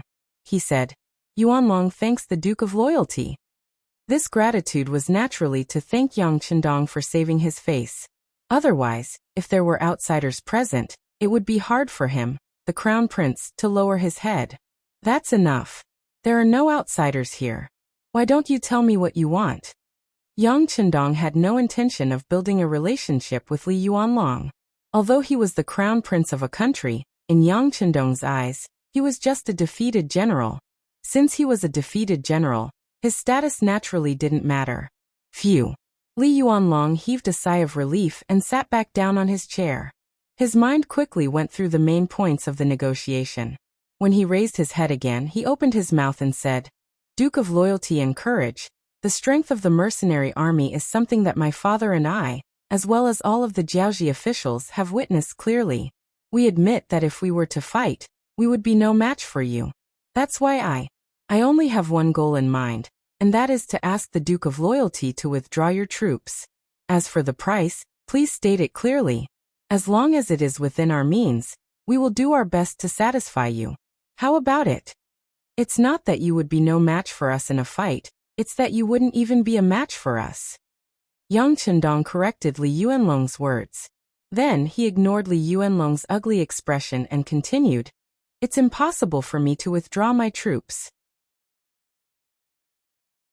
Either we fight until Jiaoji is destroyed, or you surrender voluntarily and admit that Jiaoji is a province of the mercenary army. This way, you and your father will not have to worry about food and clothing for the rest of your lives." As for the consequences of not surrendering voluntarily, Yang Chendong didn't state it clearly. However, he believed that Li Yuanlong should be able to imagine it. As expected, after hearing Yang Chendong's words, Li Yuanlong was stunned. Then, as if he heard wrongly, he said, "Duke of Loyalty? What did you say?" I didn't hear wrongly, did I? You want Jiaoji to become a province of the mercenary army and not a province of the great Ming Dynasty? Indeed, this was what shocked Li Yuanlong. If it was the former, he would be shocked as well, but it wouldn't be as intense as it was now. What is this Duke of Loyalty trying to do? Does he want to betray the great Ming Dynasty? As soon as this thought appeared in his mind, it was immediately confirmed. Yes, this Duke of Loyalty must be thinking this way. He has already proven his strength with his actions. It seems that even my father has underestimated this person. Li Yuanlong's expression kept changing. Yang Chendong didn't say anything. He had already made his intentions clear. Even though it wasn't appropriate for him to reveal his thoughts so early, especially in front of the enemy, if he didn't even have this much courage, how could he conquer the world? As for whether Li Yuanlong would inform the great Ming dynasty of his thoughts if he didn't agree, he didn't care. At most he would just deny it. Without any evidence, who could say anything? Furthermore, whether it was the southern Ming dynasty or Beiming, they probably didn't want to fall out with him. Otherwise, everyone knew what kind of price they would have to pay. Li Yuanlong was truly shocked. He knew that Yang Chendong was a powerful person. Furthermore, he was so young, so it was inevitable that he would be hot-blooded and radical in his actions. However, he didn't expect his goal to be so big. He actually wanted to take over the entire Jiaoji. Wasn't he afraid of indigestion? There were too many questions in his mind, but Li Yuanlong didn't voice them out. This was because he couldn't possibly agree to the other party's request. He was here to negotiate, not to surrender on behalf of the entire Jiaoji. If Yang Chendong was willing to retreat, even if the request was a little too much, he would find a way to satisfy it. However, he couldn't make the decision to surrender without fighting. His status didn't allow him to make such a decision. Li Yuanlong was silent for a long time. When the shock in his heart subsided, he looked at Yang Chendong with a hint of expectation in his eyes and asked, "Duke of Loyalty, was there really no other way? As long as you retreat, no matter what request you have, we will do our best to satisfy it. What do you think? You can either surrender, and you and your father can still live a good life. Of course, you won't have any power. Or you can choose another path. Tomorrow morning, my mercenary army will attack the city. When that time comes, all of you will die without a burial place." Yang Chendong stared into Li Yuanlong's eyes and said seriously. At this moment, he definitely wouldn't give Li Yuanlong any hope or expectation. This was something that couldn't be changed from the first sentence he said. Seeing Yang Chendong's seriousness, Li Yuanlong knew that there was no way out. However, he could never agree to such a condition. He even wanted to stand up and yell at Yang Chendong at the moment. It was simply impossible. However, such a thought only flashed through his mind for a moment. He couldn't take his life as a joke. Although he was indeed happy to roar like that, once he angered Yang Chendong, he was afraid that his little life would be left here.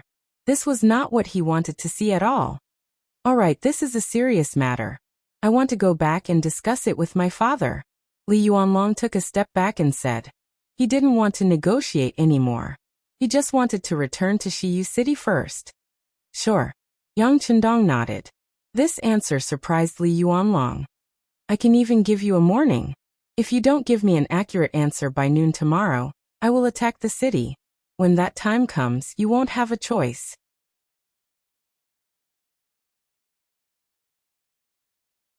Chapter 527. He originally thought that Yang Chendong would not let him go so easily. Who would have thought that he would allow him to leave just like that? Was this confidence? Or arrogance?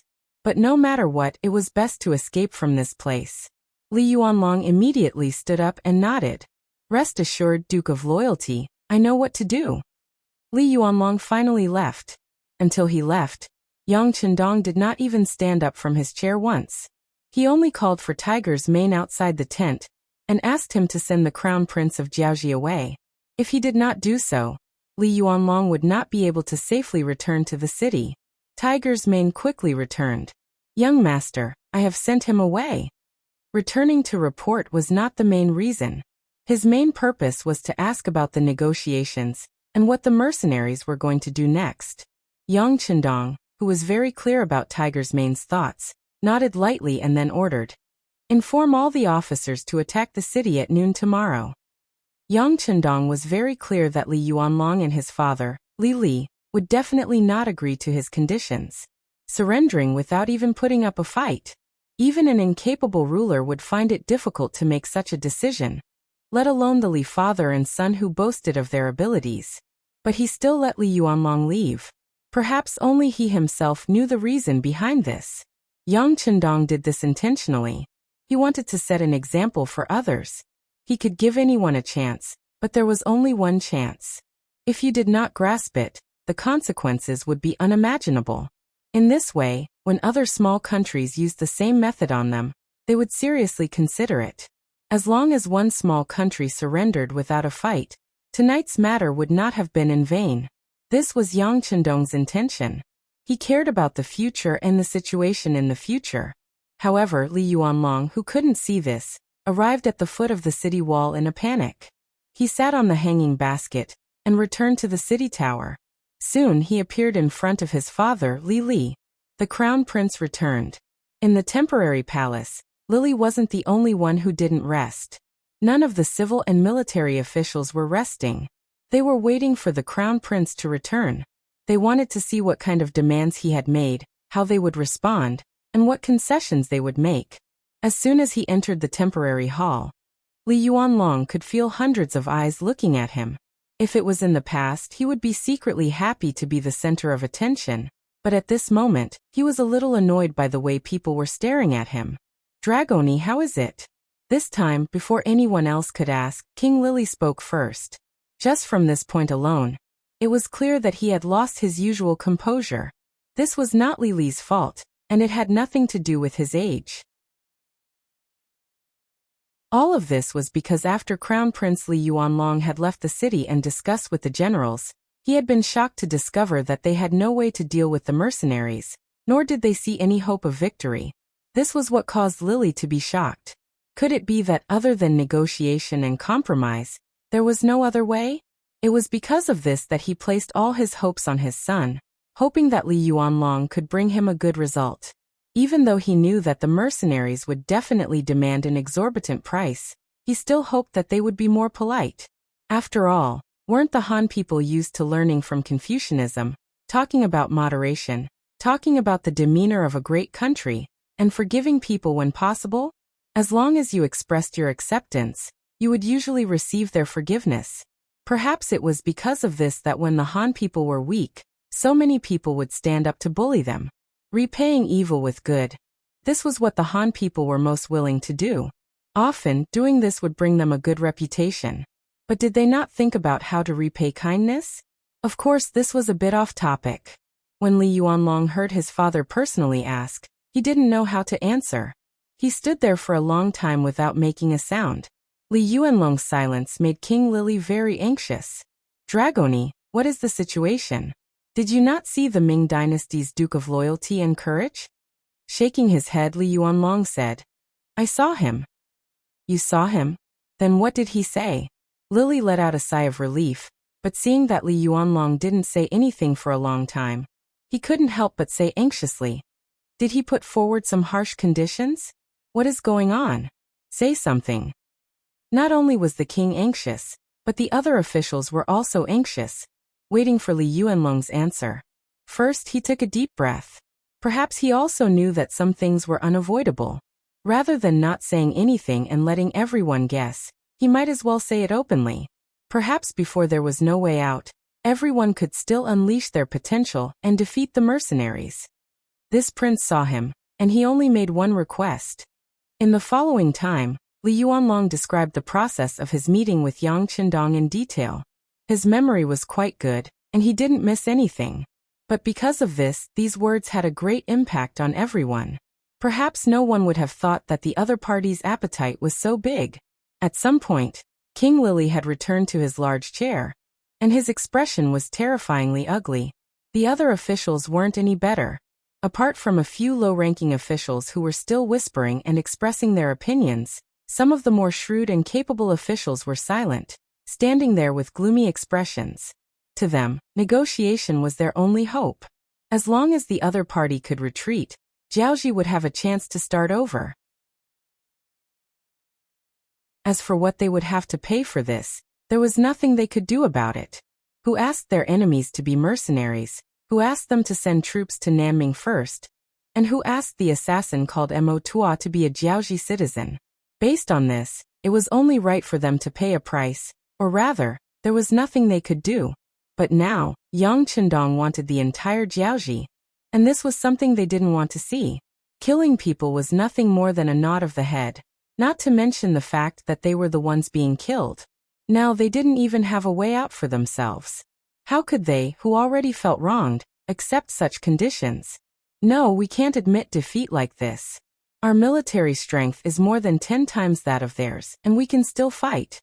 Chun Heijin, the famous general of the Jiaoji army, was the first to voice his opinion. Yes, we can't admit defeat. Even if we die in battle, we can't be scared to death. Another famous general of Jiaoji, Fan Yuhai, also expressed his opinion, and his opinion was the same as Chun Heijin's. With these two taking the lead, the military's opinion was very clear, and this brought hope to King Lily. How confident are you that you can defeat the mercenaries? Facing the king's question, the two generals looked at each other, then shook their heads in unison. After witnessing the might of the mercenaries' firearms, how could they still have the confidence to defeat their opponents? Then, how confident are you that you can defend the city? Although Lily was a little disappointed, he knew that this wasn't the fault of the two generals. The mercenaries were just too strong, completely beyond the strength of this era. It was like when the Qing dynasty fought against the Eight-Nation Alliance. No matter how many soldiers you had, when cold weapons faced hot weapons, you had no chance of winning. I don't know, but we have to defend it. If we really can't, we can use people to fill in the gaps. If the Southern Ming Emperor's decree arrives earlier, perhaps things will turn for the better. Fan Yuhai shook his head. Then he gave everyone hope. That was, they still had outside help. Speaking of which, it was a little funny. This outside help was actually the Southern Ming regime that they had always regarded as their enemy, and they had taken advantage of them. This was something that couldn't be helped. If they didn't rely on the Southern Ming, Jiaoji wouldn't exist anymore. One had to know that this was different from when they submitted to the Great Ming. At that time, they only submitted on the surface, and at most, the Great Ming would send a few officials to hold down the fort. They still had full autonomy. If the time was right, it would be easy for them to revolt. However, if they surrendered to the mercenaries, their future would be uncertain. Perhaps Jiaoji would never have the chance to rise again. Fan Yuhai placed his hopes on the Southern Ming, and King Lili also had some hope. However, after thinking about it, it seemed that this was the only way. He could only helplessly say, "All right, since that's the case, then prepare for war. Prepare the trebuchets in the city. Even if we can't hit them, we can at least use them as a deterrent. Also, when we fight, we must set up a powerful supervision team. Today's scene of the defeated army retreating must not happen again." Before the Crown Prince came back, when everyone talked about today's battle, they more or less felt that it was a pity. In their opinion, if the soldiers didn't fear death and continued to charge forward, they might be able to reach the mercenaries. If that was the case, they might be able to see the hope of victory. The king had made a decision, and that was to fight. Then they would stall for time until the Southern Ming Emperor stopped the mercenaries. In order to achieve this goal, Lili first took out his own 30,000 King's Guards. Then, the Crown Prince also took out his 20,000 elite crown soldiers. Then, there were Chun Heijin's 25,000 black soldiers and Fan Yuhai's 20,000 elephant soldiers. Together, there were 100,000 elite soldiers. In addition, there were 100,000 regular soldiers. If they had to stall, they should be able to resist for a while.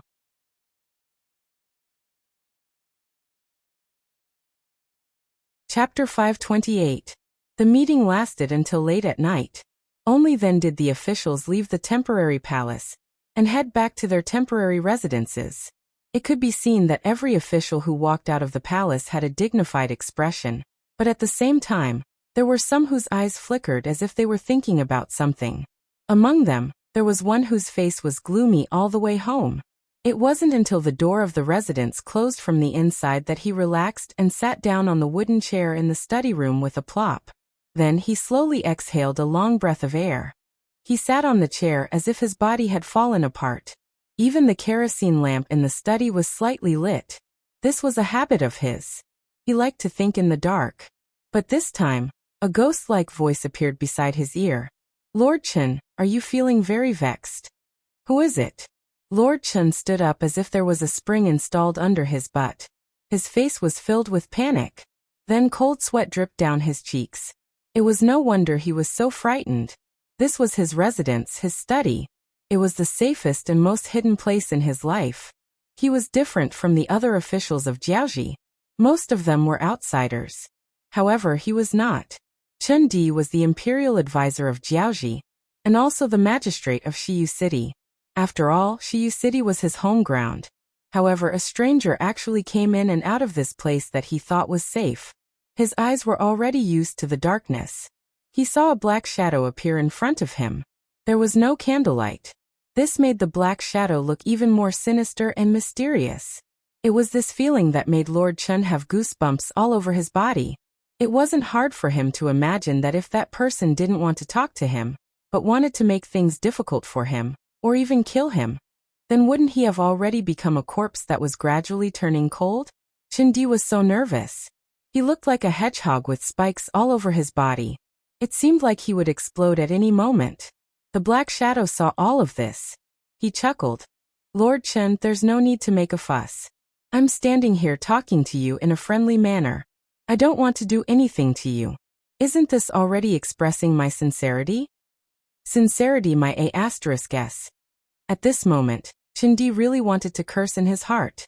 But in the end he did not say it out loud. Just think about it. Since the other party is standing there, doesn't that mean that they have already thought about all kinds of reactions I will have? And if I were to scream now, what kind of consequences would it bring? Chen Di, who would never put himself in danger, forced himself to calm down. In order to ease his nervousness and the fear in his heart, he purposely used words to calm the other party down. Who are you? Why would he appear here? Could it be that you're not afraid that if I casually shout, the guards in the mansion will kill you? No. Although he kept denying it, he was not nervous at all. The black shadow said, Lord Chen is a smart man. Since he is smart, he will not seek death for no reason. Am I right? Hiss. Chen Di sucked in a breath of cold air and sighed in his heart. Sure enough, the other party already has the idea of killing me. Otherwise, he wouldn't make such a threat.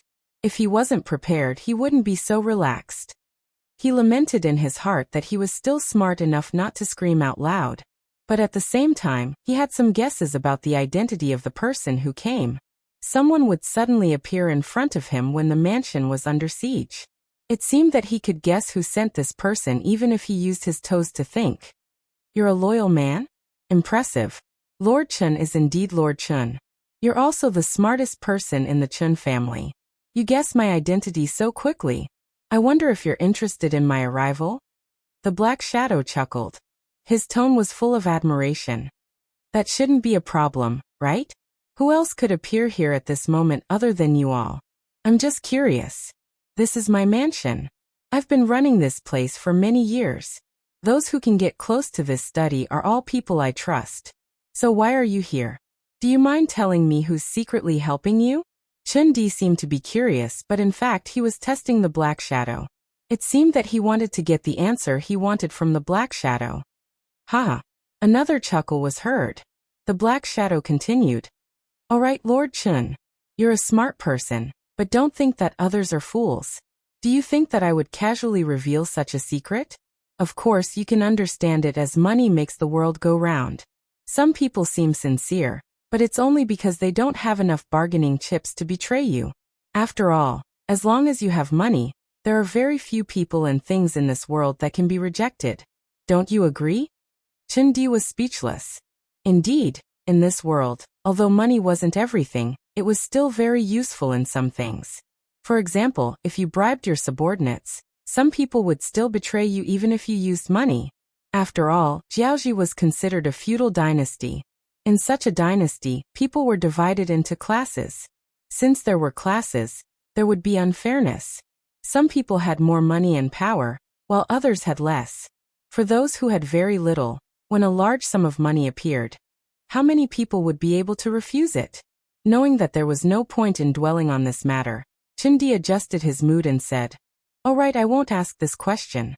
But since you suddenly appeared here, and in such a manner, I'm sure you have something that you need my help with. If that's the case, you may speak. Of course, I still want to remind you that before you speak, it's best to assess the situation in front of you.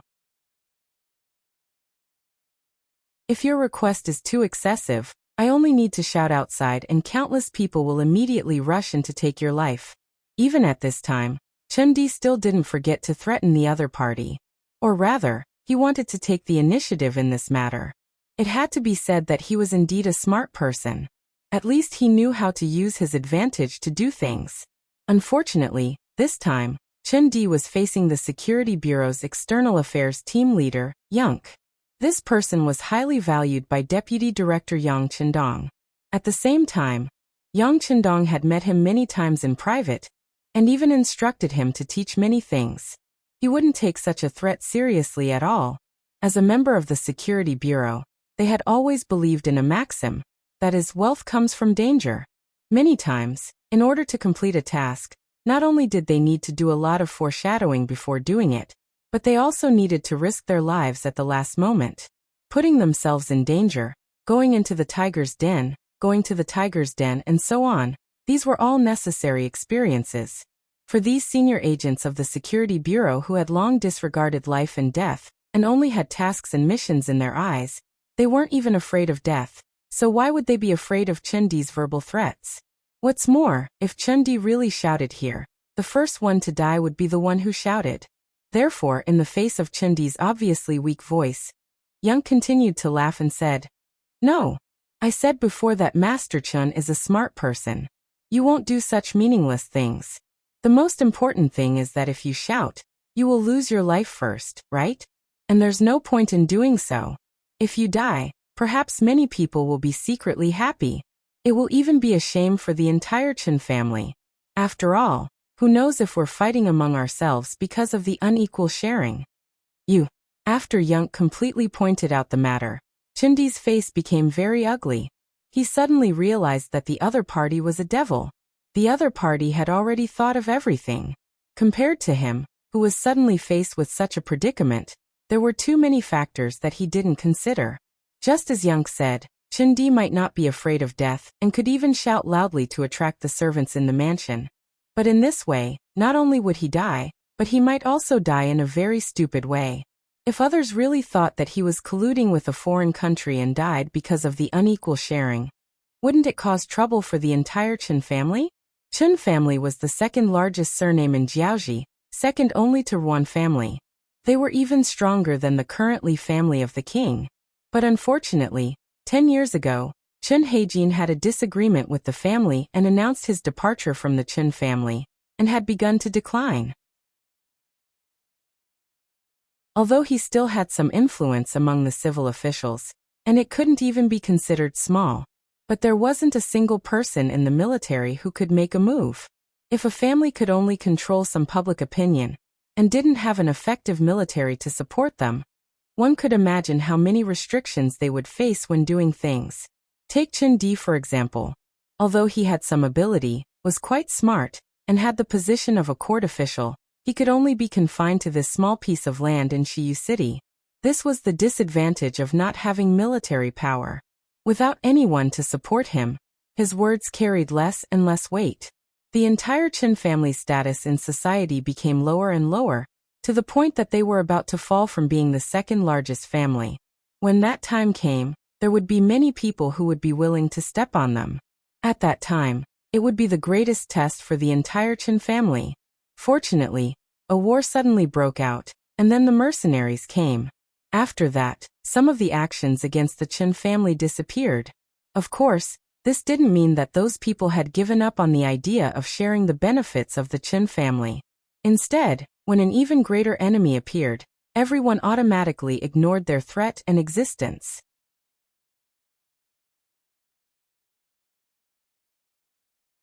Chapter 529. From a certain point of view, the appearance of the mercenaries had temporarily saved the Chun clan. At the very least, it gave them a chance to deal with the situation. Of course, if the mercenaries retreated, then it wouldn't be long before the Chun clan would still face heavy pressure and danger. It was precisely because she had understood all of this that Yang had sought out Chun-Di instead of the other important ministers of Jiaoji. From their analysis, the Chun clan was the most likely to bow to the mercenaries. From a certain point of view, they had a common enemy, didn't they? Seeing that Chun-Di was speechless, Skylark smiled like a winner and said, "Well, Lord Chun, You don't have to think too much. To be honest, I'm here to save you, don't you think so? As soon as he said this, Chindi knew that the other party had investigated him thoroughly. Under such circumstances, there was no point in saying anything else. He sighed and said, "All right, then say what you want to say. Let's see if I can do it." Yunk knew that Chindi had come to the main topic. "It's very simple. When we attack the city tomorrow, we need your help.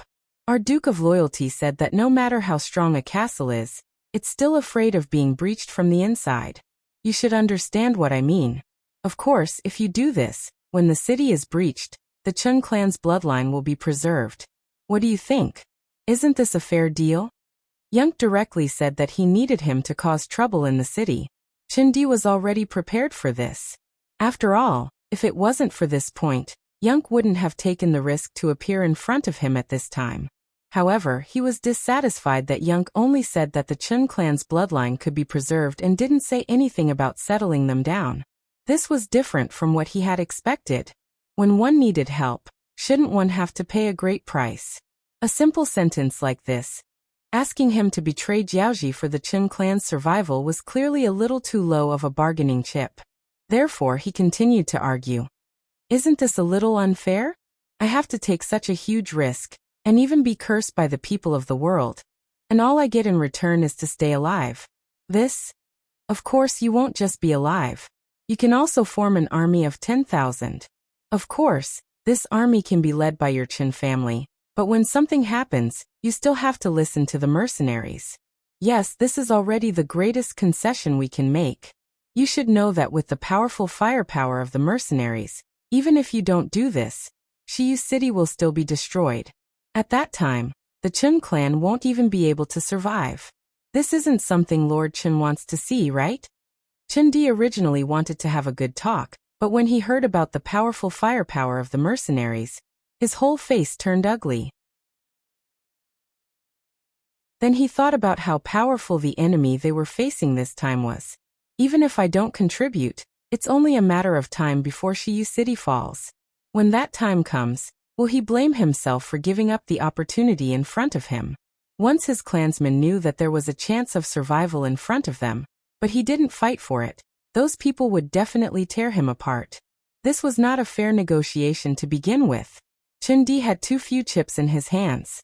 In the face of Yin Kei's threats and temptations, he quickly surrendered and had no choice but to agree to the other party's request. As for whether this would be dangerous or not, haha.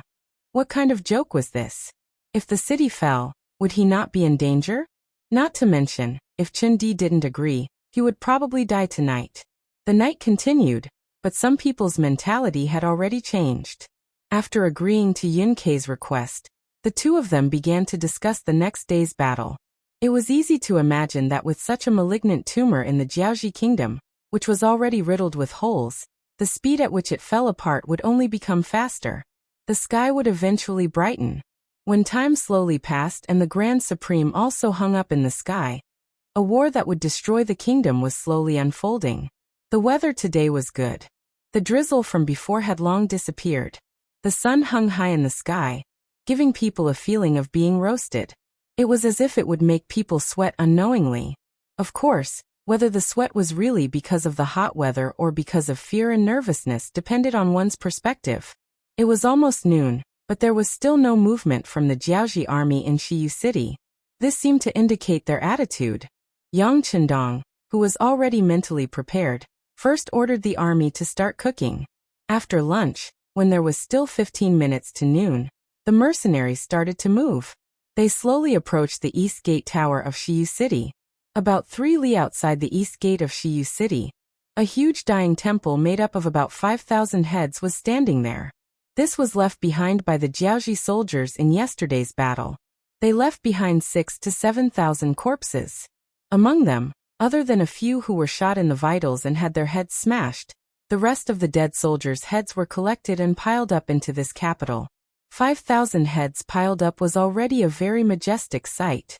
In addition, the materials were still very fresh. From time to time, fresh blood would flow out from the heads. From afar, it gave people a very terrifying feeling. This was Yang Chendong's psychological tactic. Furthermore, It was the Jiaoji man named Mo Tua who tried to assassinate him. No matter what he did now, no one would be able to say anything about it. There was a saying, the greater good is on his side. Although the capital was terrifying, it was only a method to affect the morale of the enemy.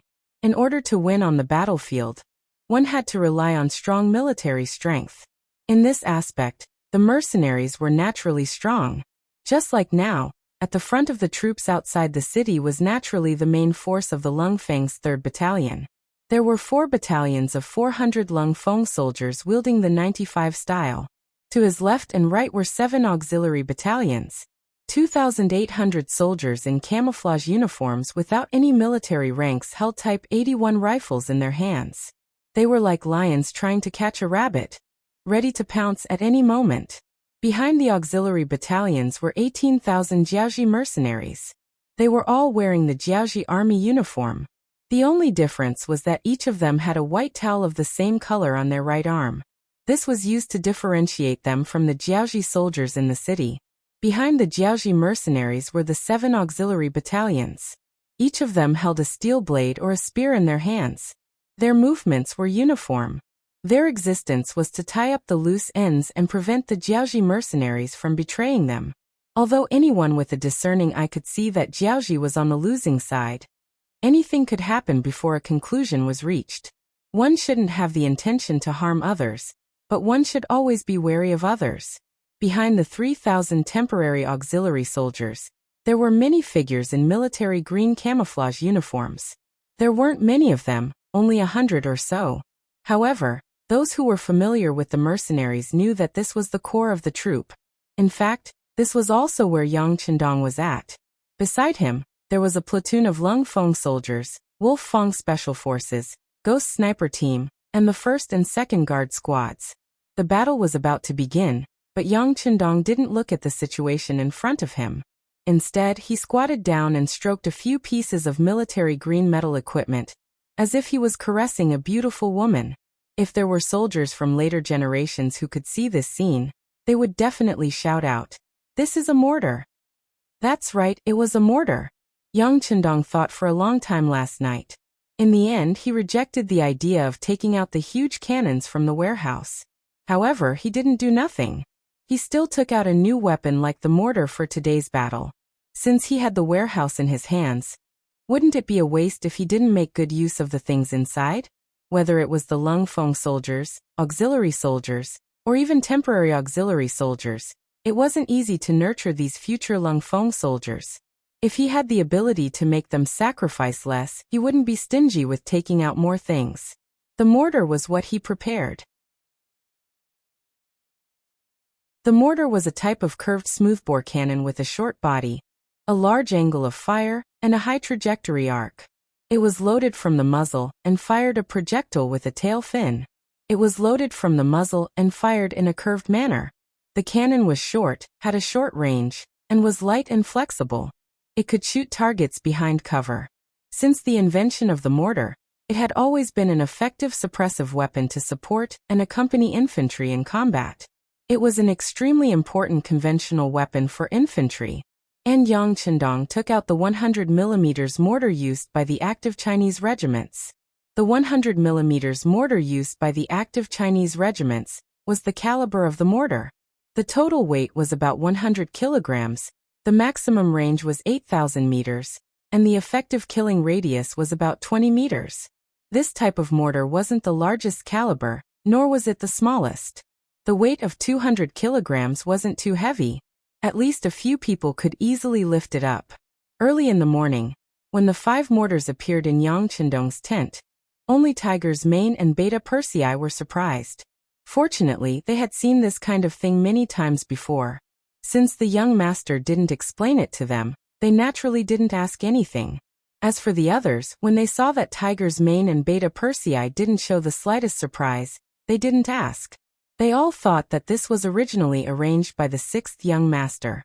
Yang Chendong could feel a trace of confusion in Tiger's Mane and Beta Persei's eyes, but he didn't explain.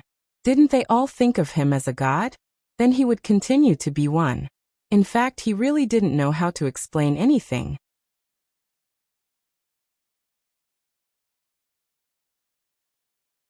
Chapter 530. It was getting closer and closer to noon. The east gate of the west side of the city was tightly shut. It was as though they would not budge no matter what happened. However, if one were to walk behind the east gate, one would see that there were many Jiaoji soldiers gathered there. Among them, there were elephant soldiers riding on elephants, black soldiers with darker skin than normal people, and the crown prince's soldiers and the king's guards. A total of 100,000 people were gathered outside the east gate. Due to the large number of people, the line was already 10 miles from the city center. This was the Jiaoji army's tactic. Once the battle started, they would use the human wave tactic to charge out. As long as they could reach the mercenaries, they would see the hope of victory. As for the 150,000 Jiaoji soldiers, 50,000 were left in the city to protect the trebuchets and maintain order in the city. The other 100,000 were at the north and south gates, waiting for the elite Jiaoji soldiers to charge out so that they could surround them from the sides. In short, they wanted to use their advantage in numbers to fight to the death with the mercenaries. Inside the east gate, 10,000 Crown Prince's soldiers were ready to charge at the front lines. Behind them were 10 moving metal chariots. Inside the chariots were some strong men who used their legs to help them move. In the eye sockets of the chariots, there were 20 crossbowmen who were ready to fire at any time. These were the defensive measures that the Jiaoji army had come up with in a short period of time to counter the fire of firearms. Whether it was the metal chariots or the metal shields, once they could block the bullets, the soldiers behind would have more chances to charge forward and engage in close combat. With this, the Jiaoji army had a chance of victory. The Jiaoji army had made their final preparations. The mercenaries outside the city were also checking their guns and ammunition for the last time. Compared to the nervous Jiaoji soldiers in the city, they were more excited. This was a battle that could wipe out a nation.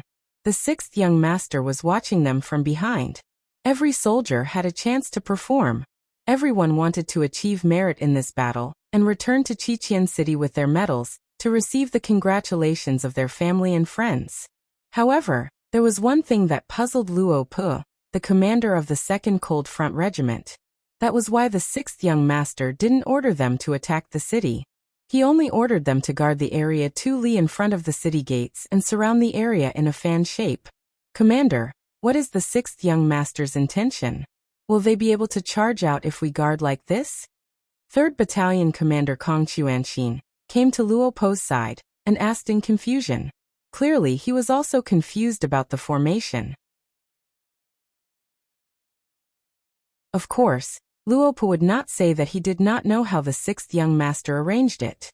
As a superior, he glared at Kong Chuanxin and said, "Return to your commanding position.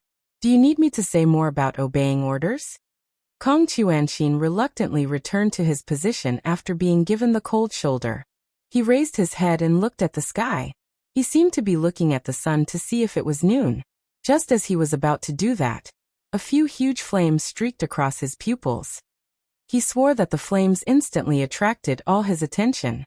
His gaze moved instinctively, and he saw the flames falling in an arc into Shiyu City. Then a series of loud noises that made him feel stupefied and the entire earth trembled. Boom boom boom boom boom.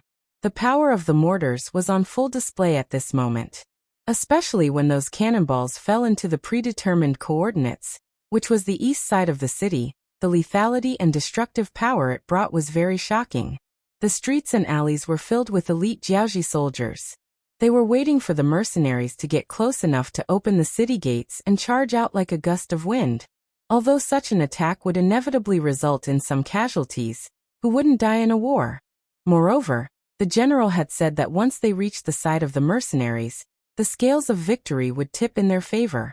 The general also said that no matter who it was, as long as they managed to snatch an advanced firearm from the mercenaries, they would be able to exchange it for 200 taels of silver. 200 taels of silver. Compared to the Jiaoji soldiers who only received 2 taels of silver a month, that was equivalent to 10 years of their income. How could such a reward not excite them?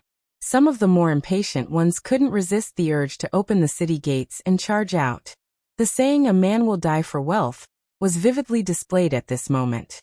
This was also the reason why there were so many Jiaoji soldiers at the east gate, yet there wasn't any chaos. There weren't any fights between soldiers either. Perhaps everyone's attention was focused outside the city, on the battlefield, thinking of ways to earn more money. Who would be willing to cause more trouble? It was precisely because these people were gathered together that when the mortar shells landed in the eastern part of the city, the destructive power and lethality caused by them was extremely shocking. Many of the soldiers didn't raise their heads to look, so they naturally didn't know where the cannonballs would land. Of course, even if they looked, they wouldn't know where the safest place was either. Based on the speed of sound, the whistling sound was heard first. Then, in less than a second, the cannonballs that were powerful enough to deafen and incinerate people landed on the ground, displaying their formidable might. Every time the cannonballs landed, the area within 30 meters around them would become the most dangerous zone. This was especially so when the cannonballs landed within a radius of 3 meters around them. A huge crater was formed. Regardless of who it was or what it was, they would instantly be reduced to charcoal. Then there was the area of 10 meters around them. Anyone who stood in this area would be instantly dismembered. Even their parents wouldn't be able to recognize them. Even at the outer perimeter, there were still many cannonball fragments flying about. Even if it was just one fragment, it would be enough to cause them to fall to the ground and cry out in pain. At the same time, they would completely lose their ability to fight. Their miserable cries would also greatly affect the morale of the surrounding soldiers. 5 mortar shells were fired from 5 different positions in a very short period of time. The lethality and destruction caused by the shells could no longer be described with words. For some of the Jiaoji soldiers, there was nothing to be afraid of. Or rather, they didn't know what fear was. However, for those who were still alive, it was indeed a great shock. That kind of feeling could really be described as a living hell, because they didn't know where that godlike thing would land next. Would it just happen to land on their heads? One had to know that this was a mortar taken out from Dachang. Even the shells were produced by Dachang. This made their accuracy and explosive power extremely high.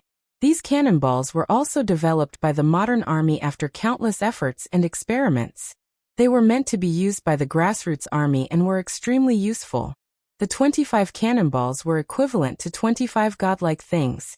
This had already scared the higher-ups of Jiaoji silly. King Li of Jiaoji was already dumbfounded.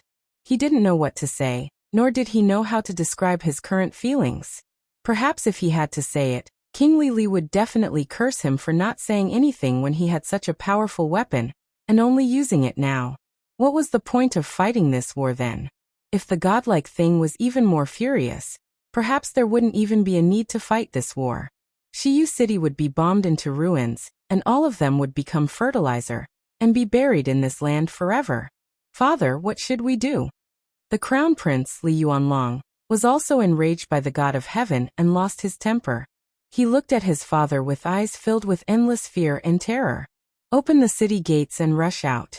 No matter what, we can't admit defeat like this.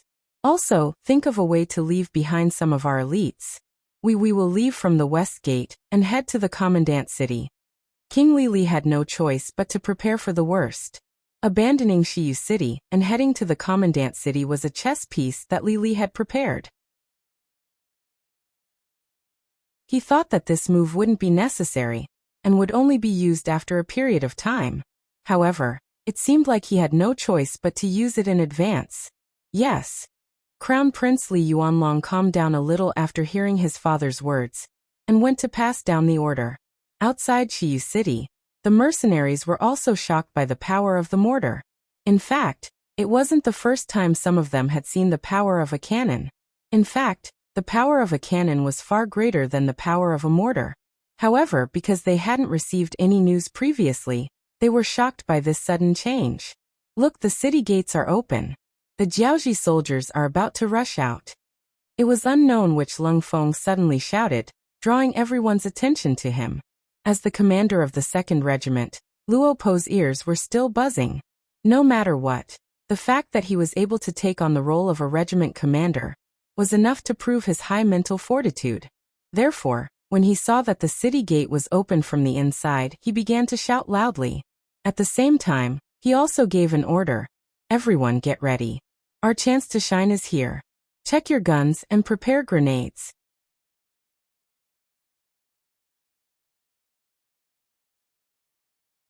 Chapter 531. The order was passed down one by one. Soon, a main battalion of the Cold Vanguard Battalion and 7 auxiliary battalions raised their guns and aimed at the Jiaoji soldiers coming out of the city. It had to be said that elites were indeed elites. Regardless of whether it was the Crown Prince's guards holding shields or the King's guards moving out of the city, they did not panic as they exited the city. It was as though the cannon fire did not affect them too much. That was the truth. The cannon fire landed on the east side of the city. As the guards at the city gate, they were not affected much, but the sound of the explosion was slightly louder. They were not affected too much, so the moment they walked out of the city, they appeared to be in an orderly manner. In fact, there was even a dignified aura that was revealed. They want to use their shields and carts to defend against our firearms? The political commissar of the Cold Vanguard 2nd Battalion, Kong Jia, looked at the formation of the Jiaoji soldiers and said emotionally, prepare to fire the rocket launchers. Commander Luo Pa only glanced at them casually before making the necessary arrangements. He wanted the enemy to know how laughable their carts and shields were in front of mercenaries. Of course, this was only preparation for the worst. After all, rocket launchers could not be considered a conventional weapon due to the limited production capacity of Qiqian City's munitions factory. It would be best if they could use them sparingly. Let's get them to fire first and see what happens. Luo Pa did not immediately give the order to fire the rocket launchers. Instead, he gave the order to fire first. He wanted to see if the shields and carts could really defend against bullets. The Cold Vanguard Battalion and the auxiliary soldiers who had been itching to attack for a long time were waiting for their commander's order. After the order was given, a series of gunshots rang out. Bronze-colored bullet shells were scattered everywhere. The bullets that were shot out also hit the iron shields and iron carriages that came out first. The Jiaoji soldiers who were well prepared in this aspect performed well in the face of the bullets. Other than a few shield-wielding soldiers who accidentally exposed their heads, most of the Jiaoji soldiers were able to block this wave of attacks and did not suffer any damage. General Fan Yuhai, who was standing behind Iron Shield, was overjoyed when he saw the results of the battle. He took the opportunity to loudly encourage his soldiers. Very good. Everyone should have seen it. Their guns are useless against us. Listen to my orders. Advance. Needless to say, the faces of the Jiaoji soldiers were filled with excitement. They were still worried that their shields wouldn't be able to withstand the seemingly omnipotent muskets, but after seeing that their shields were actually effective, the soldiers' morale was boosted, and following a loud yell, their footsteps seemed to have become a lot more relaxed. With these shield soldiers and metal chariots blocking the front, more and more Jiaoji elites charged out from the city. They moved forward slowly while preparing for a full-scale assault. The shields were made of pure pig iron, and their thickness of nearly 10 centimeters made them impervious to long-range bullets. However, at the same time, it also increased the weight of the shields, causing their movement speed to become extremely slow. Even so, they continued to work hard. At least they saw the hope of success. Sure enough, it can block bullets, Wang Yao said. 2nd Regiment Commander Luo Pa looked at the scene in front of him and frowned slightly. However, he quickly relaxed. Regiment Commander, can we use the rocket launchers to blast them away? Political Commissar Kong Jia asked worriedly. There's no rush. Let's wait for more of them to come out. Political Commissar, didn't you see that the 6th young master's side had stopped firing? Luo Pa was very relaxed when he spoke of this. Clearly, everything that happened before his eyes was within his expectations. Political Commissar Kong Jia wanted to say something, but when he heard that even the 6th young master's side had stopped moving, he nodded in realization. It seemed like the 6th young master wanted to eliminate the main force of the Jiaoji army outside the city. If they used the rocket launchers now, it would only scare them away. Once they entered the city, it would be much more troublesome to start a street fight. After the regiment commander and political commissar understood everything, the mercenaries naturally quieted down. However, this silence was only the calm before the storm. The Jiaoji army naturally didn't know about this. Even the commanding general, one of the famous generals of Jiaoji, Fan Yuhai, didn't think too much about it. In his opinion, the mercenaries must be helpless against such a strategy. Next, it was time for him to show off his skills. As for why the so-called god's fury didn't appear, it was very likely that the enemy had used up all their ammunition. One couldn't blame Fan Yuhai for thinking this way. Even though he was a famous general, when faced with unknown advanced firearms, his imagination was pitiful. The Jiaoji army was still accelerating their formation. They were continuously sending out large numbers of soldiers outside the city in preparation for the final battle. When this news was sent to the temporary palace in the city, King Li Li and Crown Prince Li Yuanlong couldn't help but sigh in relief. When the artillery shells landed and started to wreak havoc in the city, they really thought that the situation was over. Their hearts couldn't help but turn cold.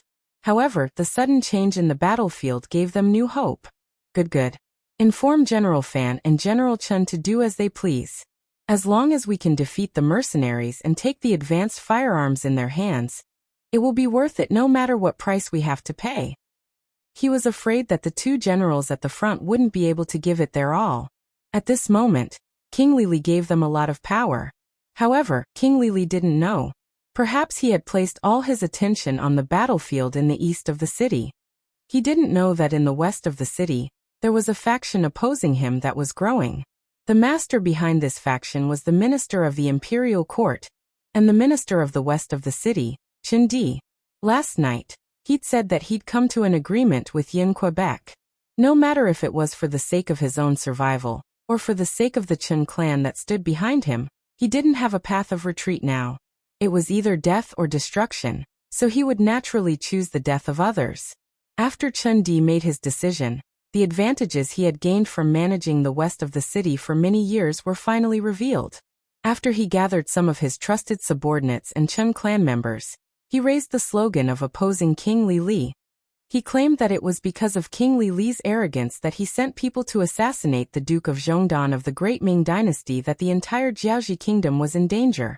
If they wanted to resolve this matter and survive, there was only one way.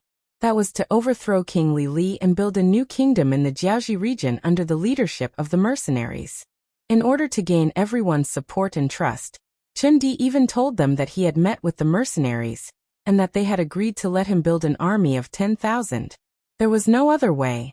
Although most of the people were trustworthy, their opponent was King Li Li, who knew if there would be a snitch. As expected, after Chen Di said that he had met with the mercenaries, the restless crowd quickly calmed down. As an opponent, the mercenaries were very terrifying. But once they became friends, this fear would no longer appear on them. Instead, it would become a great help, wouldn't it? Rather than saying that they trusted Chen Di, it was more accurate to say that they trusted the mercenaries. But no matter what the outcome was, these people had been successfully instigated to defect. The first thing they did was to target the catapults that were everywhere in the city. The catapults were one of the most advanced and commonly used long-range projectile weapons of that era. They were originally prepared to deal with the mercenaries that entered the city. When the huge rocks suddenly fell from the sky, although they would suffer losses, the mercenaries wouldn't be in a better situation. This thing was also what the City Security Bureau's Foreign Affairs Division, Skylark, and the others were afraid of. After receiving the 6th Young Master's order, they decided to remove this danger first. This also made Chen Di and the others valuable to be used. With these people's response and their subordinates, the 10,000 Jiaoji soldiers were quickly under their control. Then they charged towards the catapults in the city, and began to destroy them. King Li Li didn't know about this. By the time he received this news, the situation had already been decided, and the losses could not be recovered. Outside the east side of the city, apart from Crown Prince Li Yuanlong who had followed his father's orders, and called back the 5,000 Crown Prince guards, the other 100,000 elites were quickly leaving the city and getting into formation. An army of nearly 100,000. If all of them were deployed, it would be a very large force. Just looking at it from afar would make one's legs go soft, and their entire body tremble. After all, this scale was enough to make anyone who was advancing feel fear. Commander Luo Pa also knew this and didn't want his soldiers to experience this. Although he had confidence in the mercenaries, especially in Lung Feng, It was better not to try some things. Therefore, when the other side left the city with about 50,000 people, he waved his hand and ordered the 5 rocket launchers to each lead 5 deputies to move to the west of the city under the East City Gate. There was no other way. The effective range of the rocket launcher was only around 200 meters. Right now, the distance between the two sides was at least 500 meters. Although this distance was shrinking as the Jiaoji army continued to leave the city, he couldn't wait any longer. He could only order the rocket launchers to attack first.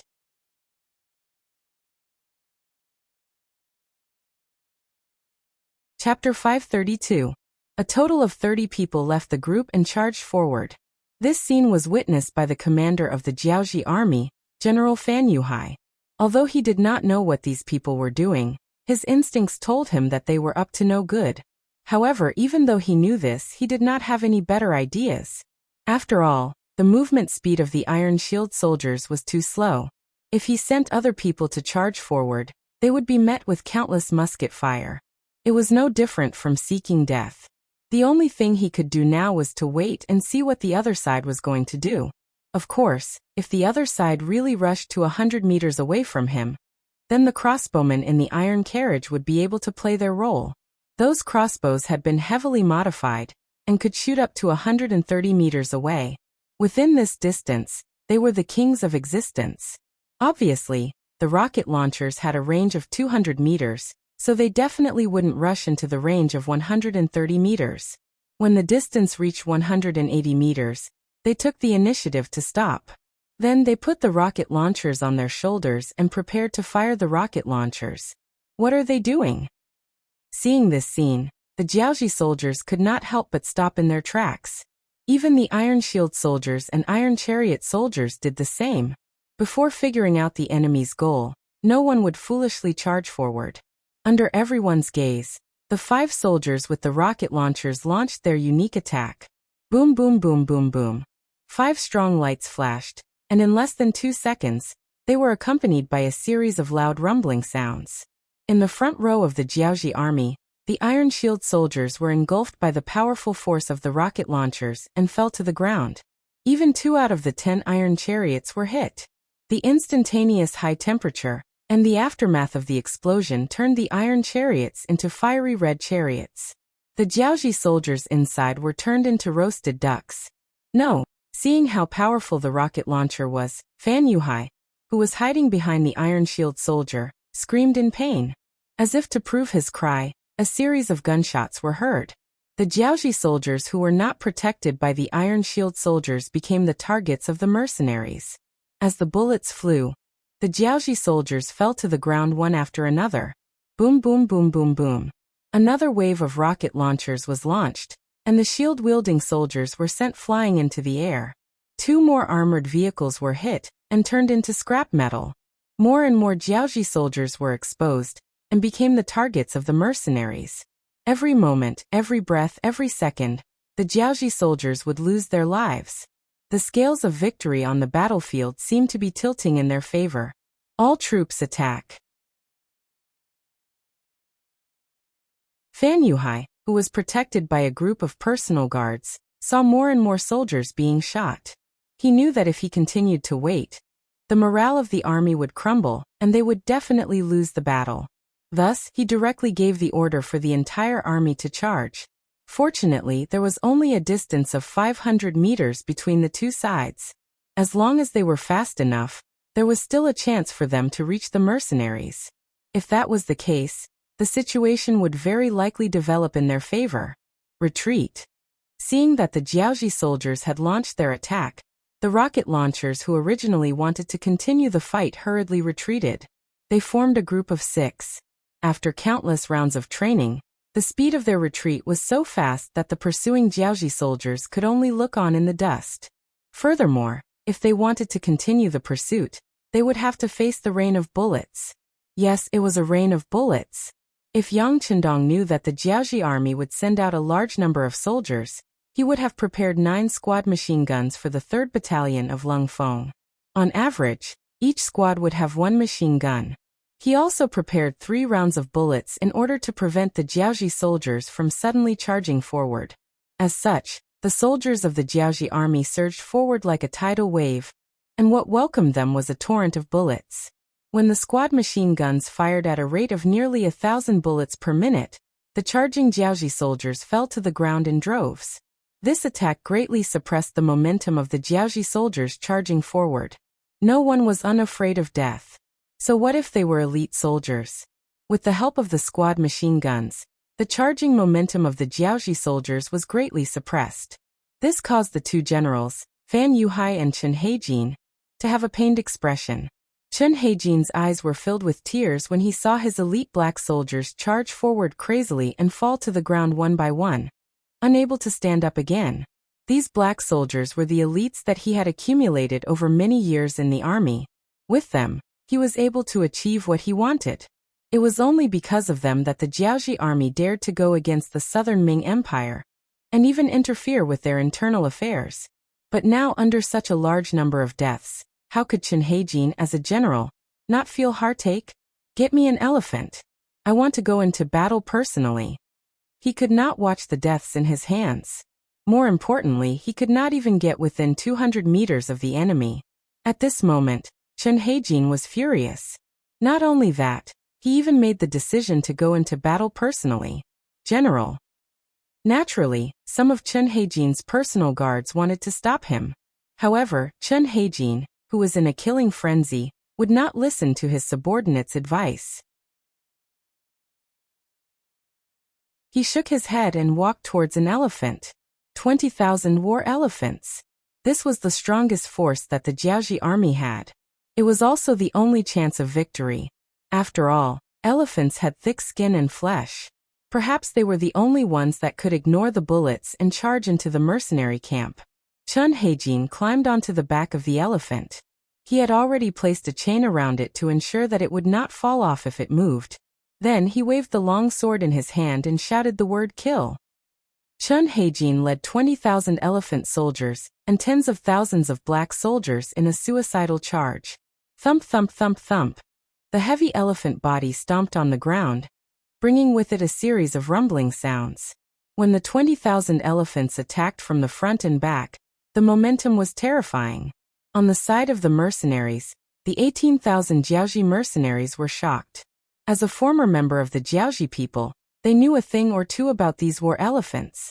Some of them even knew that the elephant army played a decisive role in the battle against the great Ming dynasty's musketeers.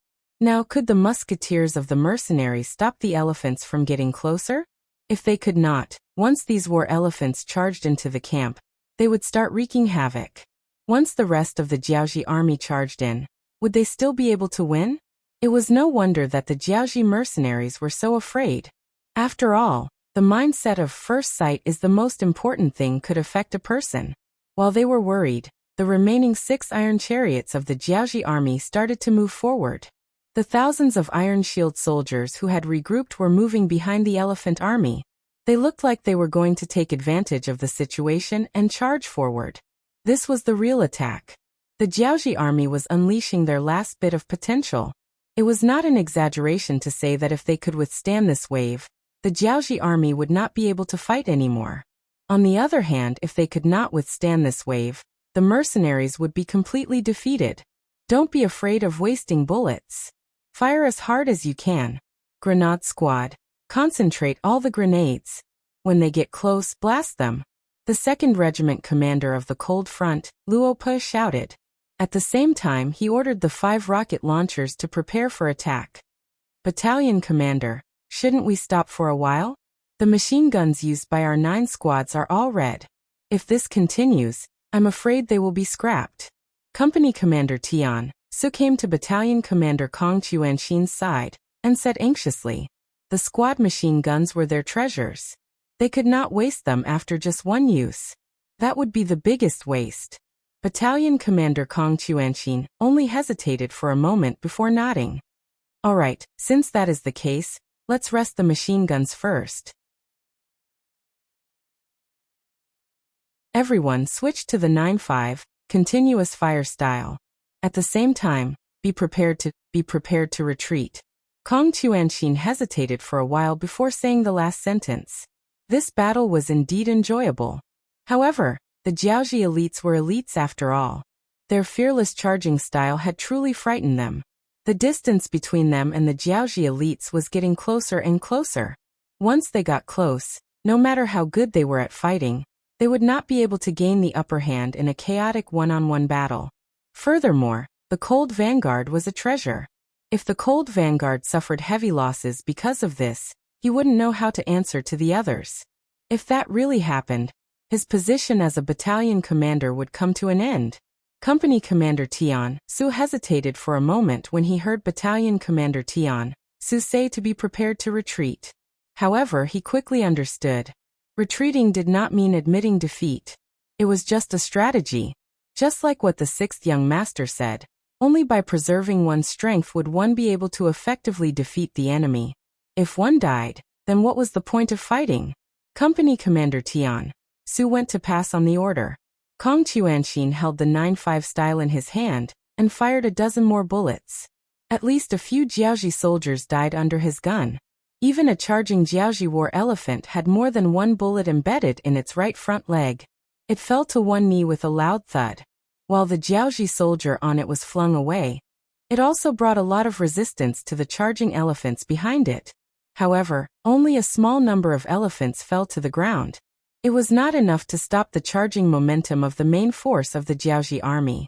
In front of the silver-armored war elephants, the power of the bullets was indeed weakened by a lot. Especially after the number of war elephants reached tens of thousands. The pressure on the mercenaries who only had a little more than 3,000 soldiers with firearms obviously increased.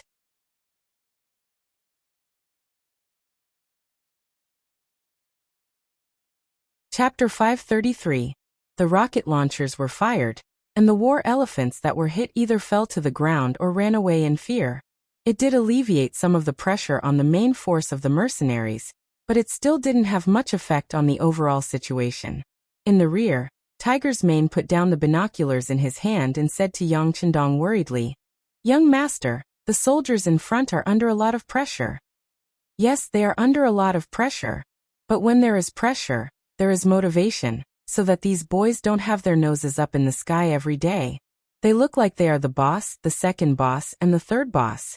Yang Chendong said this with a smile.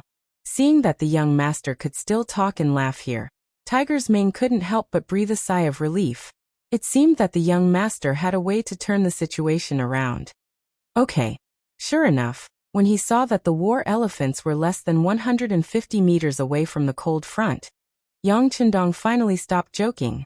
Instead, he said to the first and second guards who were still standing in front of the 5 mortars, "Prepare to fire, adjust the distance to 50 meters behind the war elephants."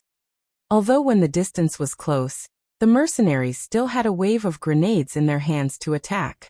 But if the opponent was only a few hundred war elephants, they could give it a try, but against 20,000, it was a bit insufficient. And if the war elephants really rushed into the mercenaries' team, the consequences would be unimaginable. And it was not something that Yang Chendong wanted to see. The first and second guards who had been waiting anxiously immediately began to operate the mortars. They even had a competition to see who could hit more accurately. In this regard, Yang Chendong naturally crossed his arms and watched the battle from the side. He had already taught the key points of operation to them.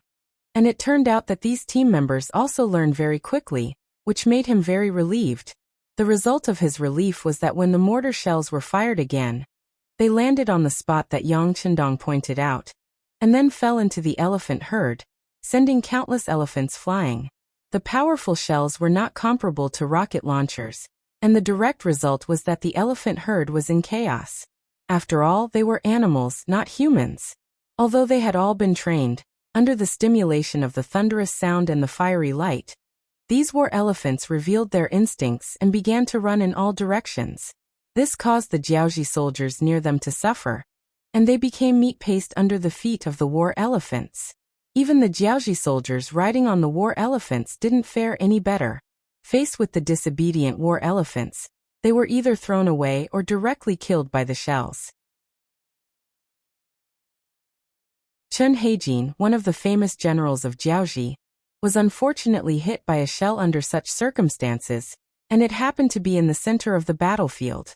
His entire body instantly turned into countless pieces, and his original appearance could no longer be seen. There was a saying that success and failure depended on the same person. The hope that they had placed their hopes on had now become the biggest threat.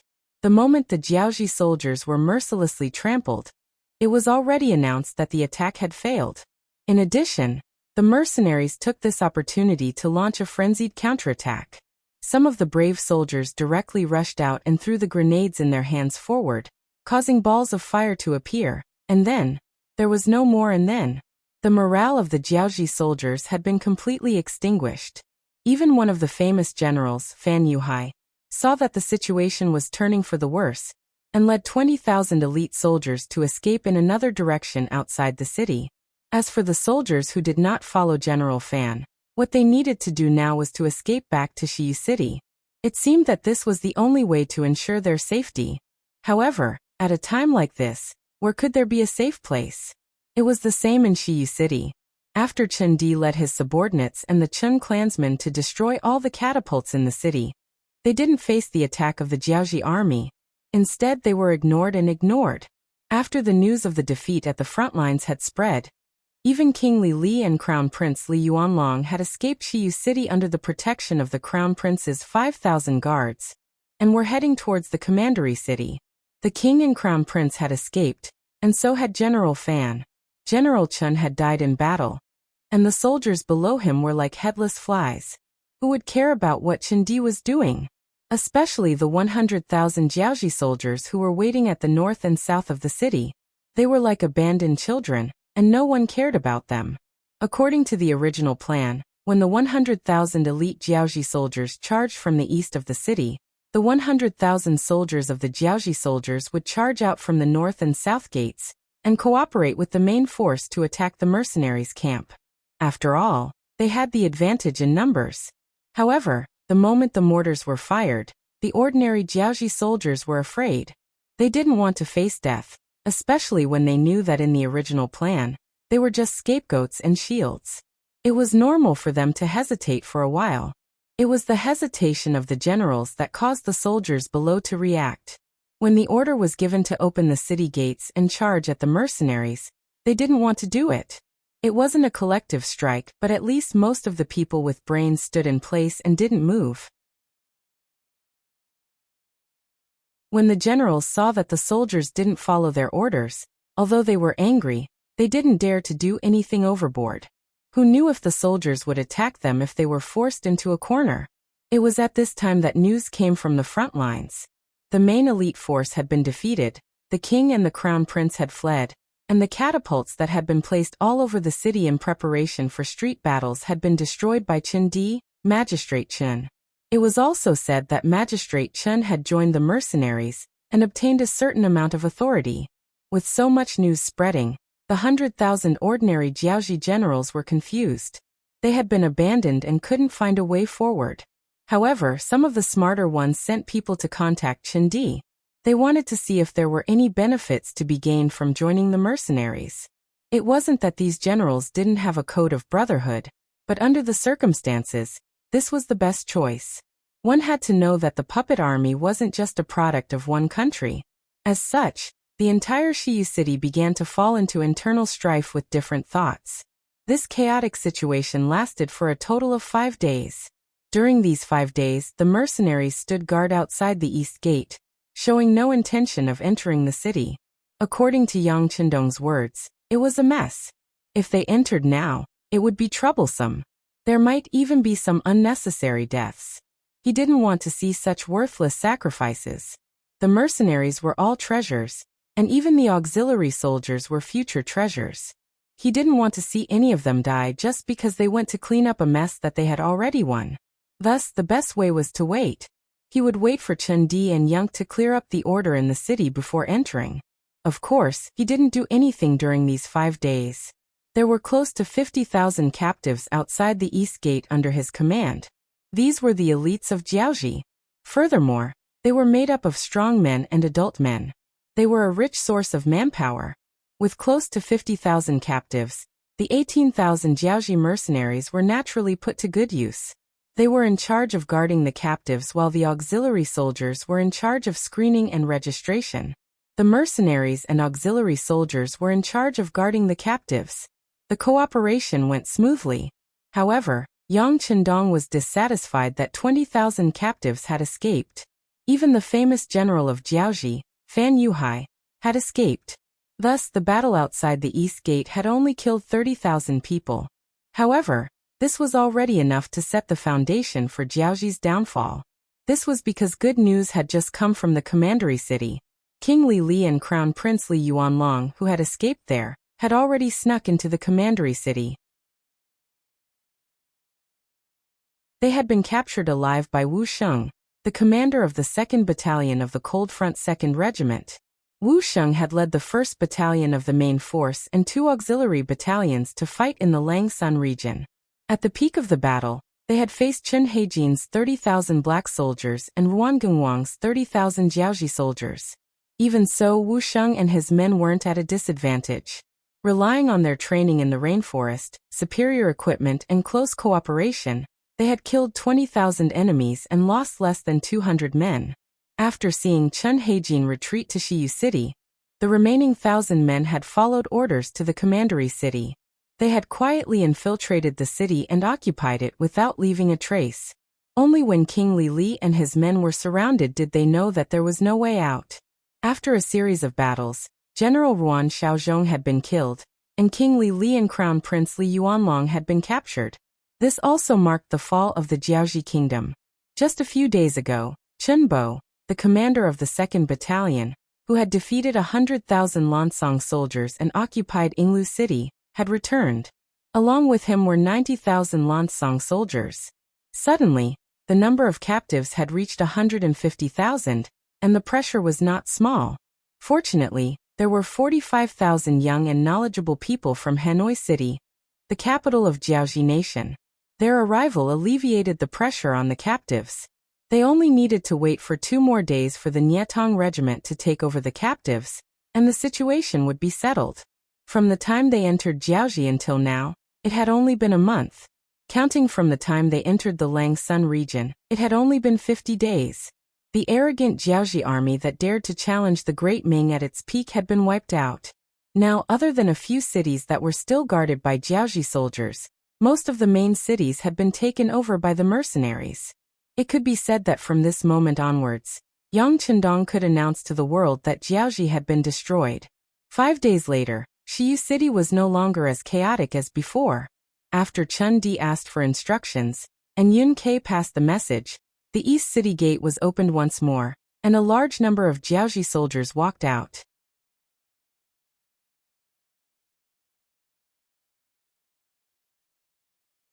Chapter 534.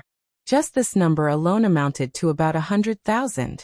All in all, there were a total of 250,000 adult male captives. Once they were sent to Qiqian City, it would greatly reduce the manpower pressure there.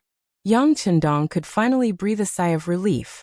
3 days later, Commander Nietong of the Navy led 10,000 men to Shiyu City and began to take over the 250,000 captives. They would be sent out of Jiaoji to Qiqian City in 3 batches. The overall situation was set. Another 3 days later, the envoy from Jiaoji to southern Ming and the imperial eunuch Kai Gu finally appeared outside Shiyu City. Speaking of which, it was quite tragic. Along the way from Nanjing, they had encountered all sorts of problems. For example, they had encountered horse bandits 5 times and were besieged by disaster victims. Although their lives were not in danger in the end, it had greatly hindered their progress. As such, they had only just arrived outside Shiyu City when they realized that the main army of Jiaoji had been annihilated. Not only that, even the king and crown prince of Jiaoji had been captured alive. They were unable to accept this outcome. They had said that they were here to announce the imperial edict for the Duke of Loyalty to withdraw from Jiaoji, but now, it seemed that they had been dreaming. When Yang Chendong received news of the arrival of Zhu Qizhen's envoy, he was waiting in the temporary palace of Shiyu City to meet with Li Li and Li Yuanlong. Thus, when he heard Tiger's Mane's report, he casually said, "Arrange for them to stay in an inn in the city first. It won't be too late to meet them after I'm done with the matters here." This was not Yang Chendong being arrogant. Now that someone had come to beg them, wouldn't they be looked down upon if they did not act appropriately? Tiger's mane nodded and retreated to handle the matter. At this moment, King Li Li and Crown Prince Li Yuanlong had already been escorted in under the supervision of a few members of the First Guard. Along with them was the commander of the 2nd Battalion of the Lungfeng Regiment, Wu Sheng. Wu Sheng could be considered to have started following Yang Chendong rather early. He had been by Yang Chendong's side ever since they were in the Yang residence in northern Ming's capital. Although they were both battalion commanders, there was still a difference in their relationship. This Wu Sheng belonged to the category that was closer to the 6th young master. For example, although in terms of official position, he was not as high as 2nd Regiment Commander Luo Pe, but in terms of personal friendship, there were some things that Luo Pe could not casually say, but Wu Sheng could. "Thank you for your hard work," Yang Chendong said with a smile when he saw Wu Sheng, who was wearing a camouflage uniform and had the insignia of a major. "Not at all." A silly smile appeared on Wu Sheng's face, but it quickly turned into a serious expression. The 6th young master could joke with him, but he did not have the right to joke with the 6th young master. Especially as the Yang clan system continued to grow, the distance between the two would only grow further and further. Yang Chendong was very satisfied with Wu Sheng's performance. He liked people who knew their limits when doing things, and only such people could be trusted. Those who did not know the immensity of heaven and earth when they came to power obviously would not have much of a future. When his gaze shifted from Wu Sheng to Li Li and Li Yuanlong, Yang Chendong could not help but chuckle. Yang Chendong did not know what King Li Li had been like in the past. However, Yang Chendong had personally seen what Crown Prince Li Yuanlong was like. But now, in comparison, he was no longer as high-spirited as he was that day. His hair was hanging upside down, falling messily on his face. Although his clothes still looked like high-end goods, they were wrinkled, especially with a few shoe prints on them. With one look, one could imagine what kind of treatment he had received. It could be said that at this moment, there was no trace of the Crown Prince's demeanor on Li Yuanlong. It was not strange for people who did not know him to treat him as a beggar. Yang Chendong chuckled emotionally, but in the ears of Li Li and Li Yuanlong, the father and son pair, it was indeed a great mockery. The two immediately widened their eyes and looked like they couldn't wait to eat Yang Chendong. "Bastard, kneel down when you see the Duke of Loyalty." Beta Persei, who had been standing next to Yang Chendong, happened to see the unfriendly look in the eyes of the father and son, and immediately roared. It was appropriate to say that it was a roar. Beta Persei's voice was very loud, and now that he was angry, his chi came out from his dantian. It was no different from a beast's howl. Just this shout scared Li Li and Li Yuanlong so much that they knelt on the ground. Of course, this was also due to the efforts of the members of the First Guard squad behind them. In the eyes of the First Guard squad, Beta Persei and Tiger's mane often represented the 6th young master. The one who was hurt the most by this roar was Yang Chendong, who was sitting in front of him. Fortunately, the chi that had appeared in his body at some unknown time had greatly protected him. That was why he was only startled and not injured. But he could not help but rub his ears first, then turned back to glare at Beta Persei until he saw the other party smile a little embarrassedly. Then he turned his head again and looked at Li Li and Li Yuanlong. When the father and son glared at him just now, Yang Chendong didn't detect any killing intent from them. This could only prove that the two of them were really afraid. They just wanted to puff themselves up at their own cost. They just wanted to prove their existence and status. To be more specific, it was a bit of a show of strength but cowardice at heart. Unfortunately, Yang Chendong did not care about such little tricks. Not to mention that they were already prisoners. Even if they still had their original identities, he would never be afraid. "Li Yuanlong, do you still remember our conversation that night?" Yang Chendong finally spoke after looking at the father and son with a scrutinizing gaze. "Yes, I remember." Li Yuanlong seemed to suddenly think of something. Then a trace of confusion appeared in his eyes, and then his whole body could not help but tremble. That night, Yang Chendong once said to him that if the father and son were willing to take the initiative to surrender, although they would lose their power, they would still be safe for the rest of their lives. But if they did not surrender, then they could only choose death. At that time, these conditions were indeed difficult to accept in his ears. But now, the overall situation was set, and they had really become Yang Chendong's prisoners. How could they not be afraid when they thought of this matter? As if to prove what he said at the beginning, Yang Chendong suddenly swung his long arm, and 2 flashing golden throwing knives flew out, then landed at the feet of Li Li and Li Yuanlong. The position was only a fist away from their feet. Their eyes lit up. Other than the father and son, the other people in the hall looked at Yang Chendong with eyes full of admiration. Not for anything else, but just because of the beautiful throwing knife skill. This was something they could not do even if they were beaten to death. They could throw the throwing knife, but they would not throw it so far, a distance of 40 meters. And they would not throw it so accurately. Of course, if they knew that the person involved was not satisfied with this skill. Yang Chendong was still thinking in his heart that he was still not mature and skilled in using qi. He originally aimed at the feet of the other party. Thinking about it, if the 2 throwing knives landed less than an inch in front of the feet, what kind of situation would it be? In this way, Yang Chendong thought that he still had to work hard to cultivate. He believed that with the existence of qi, as long as he continued to work hard, he would be able to do whatever he wanted. Ignoring the admiring eyes of others, Yang Chendong looked at Li Li and Li Yuanlong, the father and son, and said in an emotionless voice, "Since you are the first country I destroyed, I will give you a chance. Only one of you can live, you can choose." What was cruel? Presumably, this was cruel. Only one of the father and son could live, or let them choose for themselves. Most likely, anyone would hesitate when faced with such a question. They would be conflicted, and they might even be unable to stop themselves from cursing. Fortunately, Li Li and Li Yuanlong were not ordinary people. One of them was the king of a country, the other was the crown prince of a country, the future king. How could they be measured by the standards of ordinary people? Just like now, the 2 of them only hesitated for a moment before reaching out and taking a throwing knife each. Li Li was already more than 60 years old. After experiencing this kind of torment, his face looked very old. So when he took the throwing knife, he shook his head, then put the throwing knife on the ground and began to cry. Woo woo woo. It was hard to imagine what kind of feeling a 60-year-old man would give when he cried.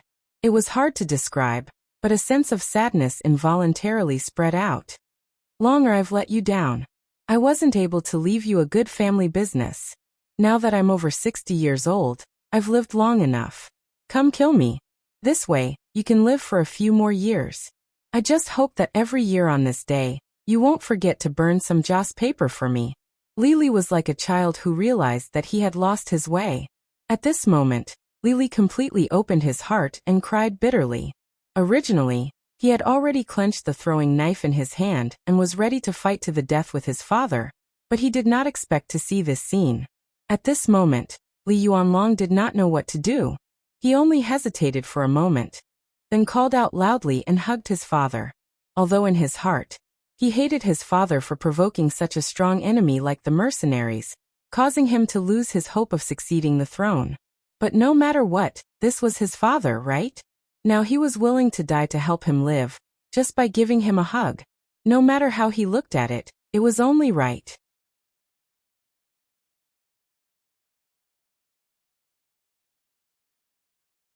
Chapter 535. For a moment, the father and son hugged each other and cried bitterly. Everyone was confused by this scene. It should be noted that not only were Yang Chendong and the others in the hall, but also Hong Jin and Chen Di, who seemed to have surrendered to the mercenaries, as well as Prime Minister Ruan Chunqing and the others. They were all watching from the side. When they saw that Yang Chendong only gave the father and son the choice to live, they couldn't help but lower their heads. As former officials, of course, they didn't want to see this scene happen, but now the initiative was not in their hands. So what if they couldn't bear it? What followed was another scene of a father-son relationship, which really moved everyone to tears. Even Ruan Chunqing was considering whether to stand up and plead for leniency. Although this may be useless and would anger the loyal Duke of the Great Ming Dynasty, if he didn't do this, he would feel guilty. Just when Prime Minister Ruan Chunqing was still thinking about how to speak, The scene suddenly changed. The scene suddenly changed. A flying dagger suddenly appeared between the two people who were still hugging each other. Then blood splattered. The two people separated immediately after the dagger touched each other. The sudden change of scene made many people unable to figure out what happened. It wasn't until they saw the young Li Yuanlong with a throwing knife in his chest that everyone was surprised and suddenly realized that Li Li had made his move. Yes, Li Li made a move. Just when his son was crying out of gratitude, he took the knife from his son's hand out of kindness, and looked like he was going to commit suicide. It seemed that he was helping his son to make a decision. After all, patricide was a big crime. However, no one expected that the flying knife would turn around and stab the unsuspecting Li Yuanlong in the chest. Then the two separated. The flying dagger pierced his chest where his heart was. Blood spurted out and landed on Lily's old face. It made him look even more terrifying and frightening. Father, why? With both hands covering his bleeding chest, Li Yuanlong's face was puzzled and full of disbelief. He stared fiercely at his father, Li Li, as if he wanted an answer. Unfortunately, Li Li didn't say anything. He was an ambitious and ruthless person, and could be considered half an outstanding person. Anyone like him was extremely thick-skinned. But at this moment, he really didn't know what to say because everything was his fault. In order to survive, he didn't hesitate to use his son's life as a stepping stone. With so many people looking at him, he probably wouldn't have the face to see anyone in the future. But even though he knew there would be such a consequence, he still couldn't help but make the first move. Moreover, he had used such underhanded methods. Everything was because he didn't want to die. He was afraid of death. Don't think that some people are overbearing and act high and mighty. Usually he would kill people without batting an eyelid and take their lives as if it were child's play. But usually such people were very afraid of death. This was because they didn't know what they would face after death. That feeling of the unknown terrified them. Especially after they were used to controlling everything, death was their taboo. In particular, the older they got, the more fearful and fearful they felt. This was why many kings were very wise when they were young, but when they were old, they would study things like longevity. They knew it was impossible, but they had to do it. Li Li didn't want to die, so the one to die was Li Yuanlong. So what if this person was his son? At least he survived, right? As for whether his actions would cause others to hate him, he didn't care. In his opinion, since Yang Chendong had set the rules, as long as they followed the rules, it would be fine. As for the result, Yang Chendong would definitely admit it. Otherwise, it would be a slap in the face in front of everyone. Those who truly wanted to do great things wouldn't do such a thing. Li Yuanlong glared at his father with unwillingness. In the end, because he had lost too much blood, he fell to the ground with a plop and died with his eyes closed. Seeing all of this, the people at the side, including Yuan Chuncheng, had a trace of hatred and confusion in their eyes. They suddenly looked down on their former king. On the other hand, Yang Chendong was just as Li Li had expected. He wasn't surprised at all. In fact, before Li Li was about to act, he had already felt it. Yes, he had indeed felt it. All of this was due to the qi in his body. It was that qi that told him that Li Li had killing intent, but Li Yuanlong didn't, so the result was already within his expectations. In fact, for Yang Chendong, he didn't care who lived or died. Just as Li Li thought, it was fine as long as they played within the rules of his game. Of course, he was more or less shocked that Li Yuanlong had personally killed his son. Perhaps this was the nature of an ambitious and ruthless person. Very good, Li Li, you win. From now on, no one will make things difficult for you. You can still live well. Of course, don't think about power and freedom. You will be sent to a very safe place. You won't have to worry about food and drink. If your former subordinates want to see you, they will be able to do so after they apply for permission. I only want to remind you of one thing. Don't think about unrealistic problems. Otherwise, no son will be willing to take the blame for you next time. After giving a definition to this matter, and setting a rule for Li Li's life, Yang Chendong waved his hand. Then Ba Daojiang, Peng Yu, and a few other guards came forward to take Li Li away. Li Yuanlong's corpse was also taken away. After dealing with the Li father and son, Yang Chendong's gaze fell on Hong Jin, Chindi, and Ruan Chuncheng. Hong Jin, listen to my orders. Yes, sir. Hong Jin knelt on the ground with a plop, looking very pious. I appoint Hong Jin as the general of the Jiaoji mercenary army. He will command 15,000 soldiers. Chindi, listen to my orders. You will be the deputy general of the Jiaoji mercenary army. You will command 10,000 soldiers. Ruan Chuncheng, listen to my orders. You will be the deputy general of the Jiaoji mercenary army. You will command 5,000 soldiers. As soon as he opened his mouth, he appointed 3 people.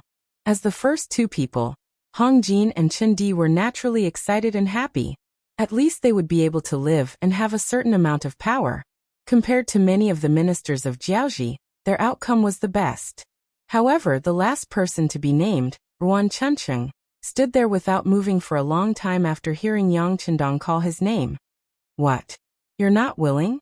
Seeing that Ruan Chuncheng didn't say anything, Yang Chendong raised his voice as if he was questioning Ruan Chuncheng. I don't have to die? Why would you forgive me and give me such an important task? Ruan Chuncheng was confused. Obviously, he did not understand Yang Chendong's decision. He had originally thought that he was going to die for sure, and he had even mentally prepared himself for it. However, who would have thought that not only was he innocent, but he was also given great power? Because you have the ability. I'm interested in your ability. There are still some places in Jiaoji that are in chaos. I hope that you can step in and calm them down so that fewer people die. I think you can do it, and you're willing to do it, right? Yang Chendong pointed out the reason why he wanted to put Ruan Chuncheng in an important position. Although Ruan Chuncheng did not contribute much, he did not do anything wrong either. It was his original identity that forced him to go against the Jiaoji mercenary army. There was no personal grudge between them. Furthermore, he was able to become the prime minister of Jiaoji. Even a formidable person like Lily approved of him. No one would believe that he did not have the ability. If he dared to put Lily in an important position, why wouldn't Yang Chendong do the same? Not to mention, Hong Jin and Chindi were suppressing him from above, so there wouldn't be any problems. Of course, the main reason why Yang Chendong wanted to use Ruan Chuncheng was because he knew that Ruan Chuncheng was talented and capable. In the past, Jiaoji was his enemy. When he wanted to kill and destroy, he would not show any mercy. But now, this place had become his sphere of influence. Naturally, he had to change his mindset. How to quickly settle down and prosper here, and then use this place to influence other places and expand the influence and strength of the mercenary army was the most important thing. To achieve this, Hong Jin and Chindi were not enough. On the other hand, Ruan Chuncheng could do it as long as he worked hard. Ruan Chuncheng could not immediately see through Yang Chendong's intentions, but he was still impressed by his magnanimity. Since ancient times, there was a saying that a gentleman would die for his bosom friend. Even if he did not care about this favor, he had to accept this task for the sake of the Ruan clan's descendants. Otherwise, if he angered Yang Chendong, not only would he die, but the Ruan clan would also suffer. Thud. Ruan Chuncheng knelt on the ground. He did it willingly. Thank you, Duke of Loyalty. Chuncheng will do my best. Only death awaits. Good, get up. I don't want you to die. Speaking of which, if you become my subordinate, you should live a better life. I have the ability to give you that. Of course, if anyone still has other tricks up their sleeves, don't blame me for being merciless once it's discovered. Yang Chendong's face couldn't help but become serious when he said the last part. I hate it when people betray me. If anyone dares to do so, they will suffer a fate worse than death. We don't dare, Hong Jin, Chindi, and Ruan Chuncheng said in unison. Taking advantage of this situation, Yang Chendong nodded his head and handed the matter of pacifying the other parts of Jiaoji to the 3 of them. Presumably, with these 30,000 men and the influence of the mercenaries, there shouldn't be any resistance in Jiaoji. You're tuning in to the Li Mei's Sword of Destiny YouTube channel. We're so grateful for your support, and don't forget to subscribe to join us on this incredible journey through captivating stories. Your generosity through donations truly makes a world of difference, as it's the primary source of revenue that allows me to expand and enhance this channel for you. Thank you from the bottom of my heart for being a part of this adventure.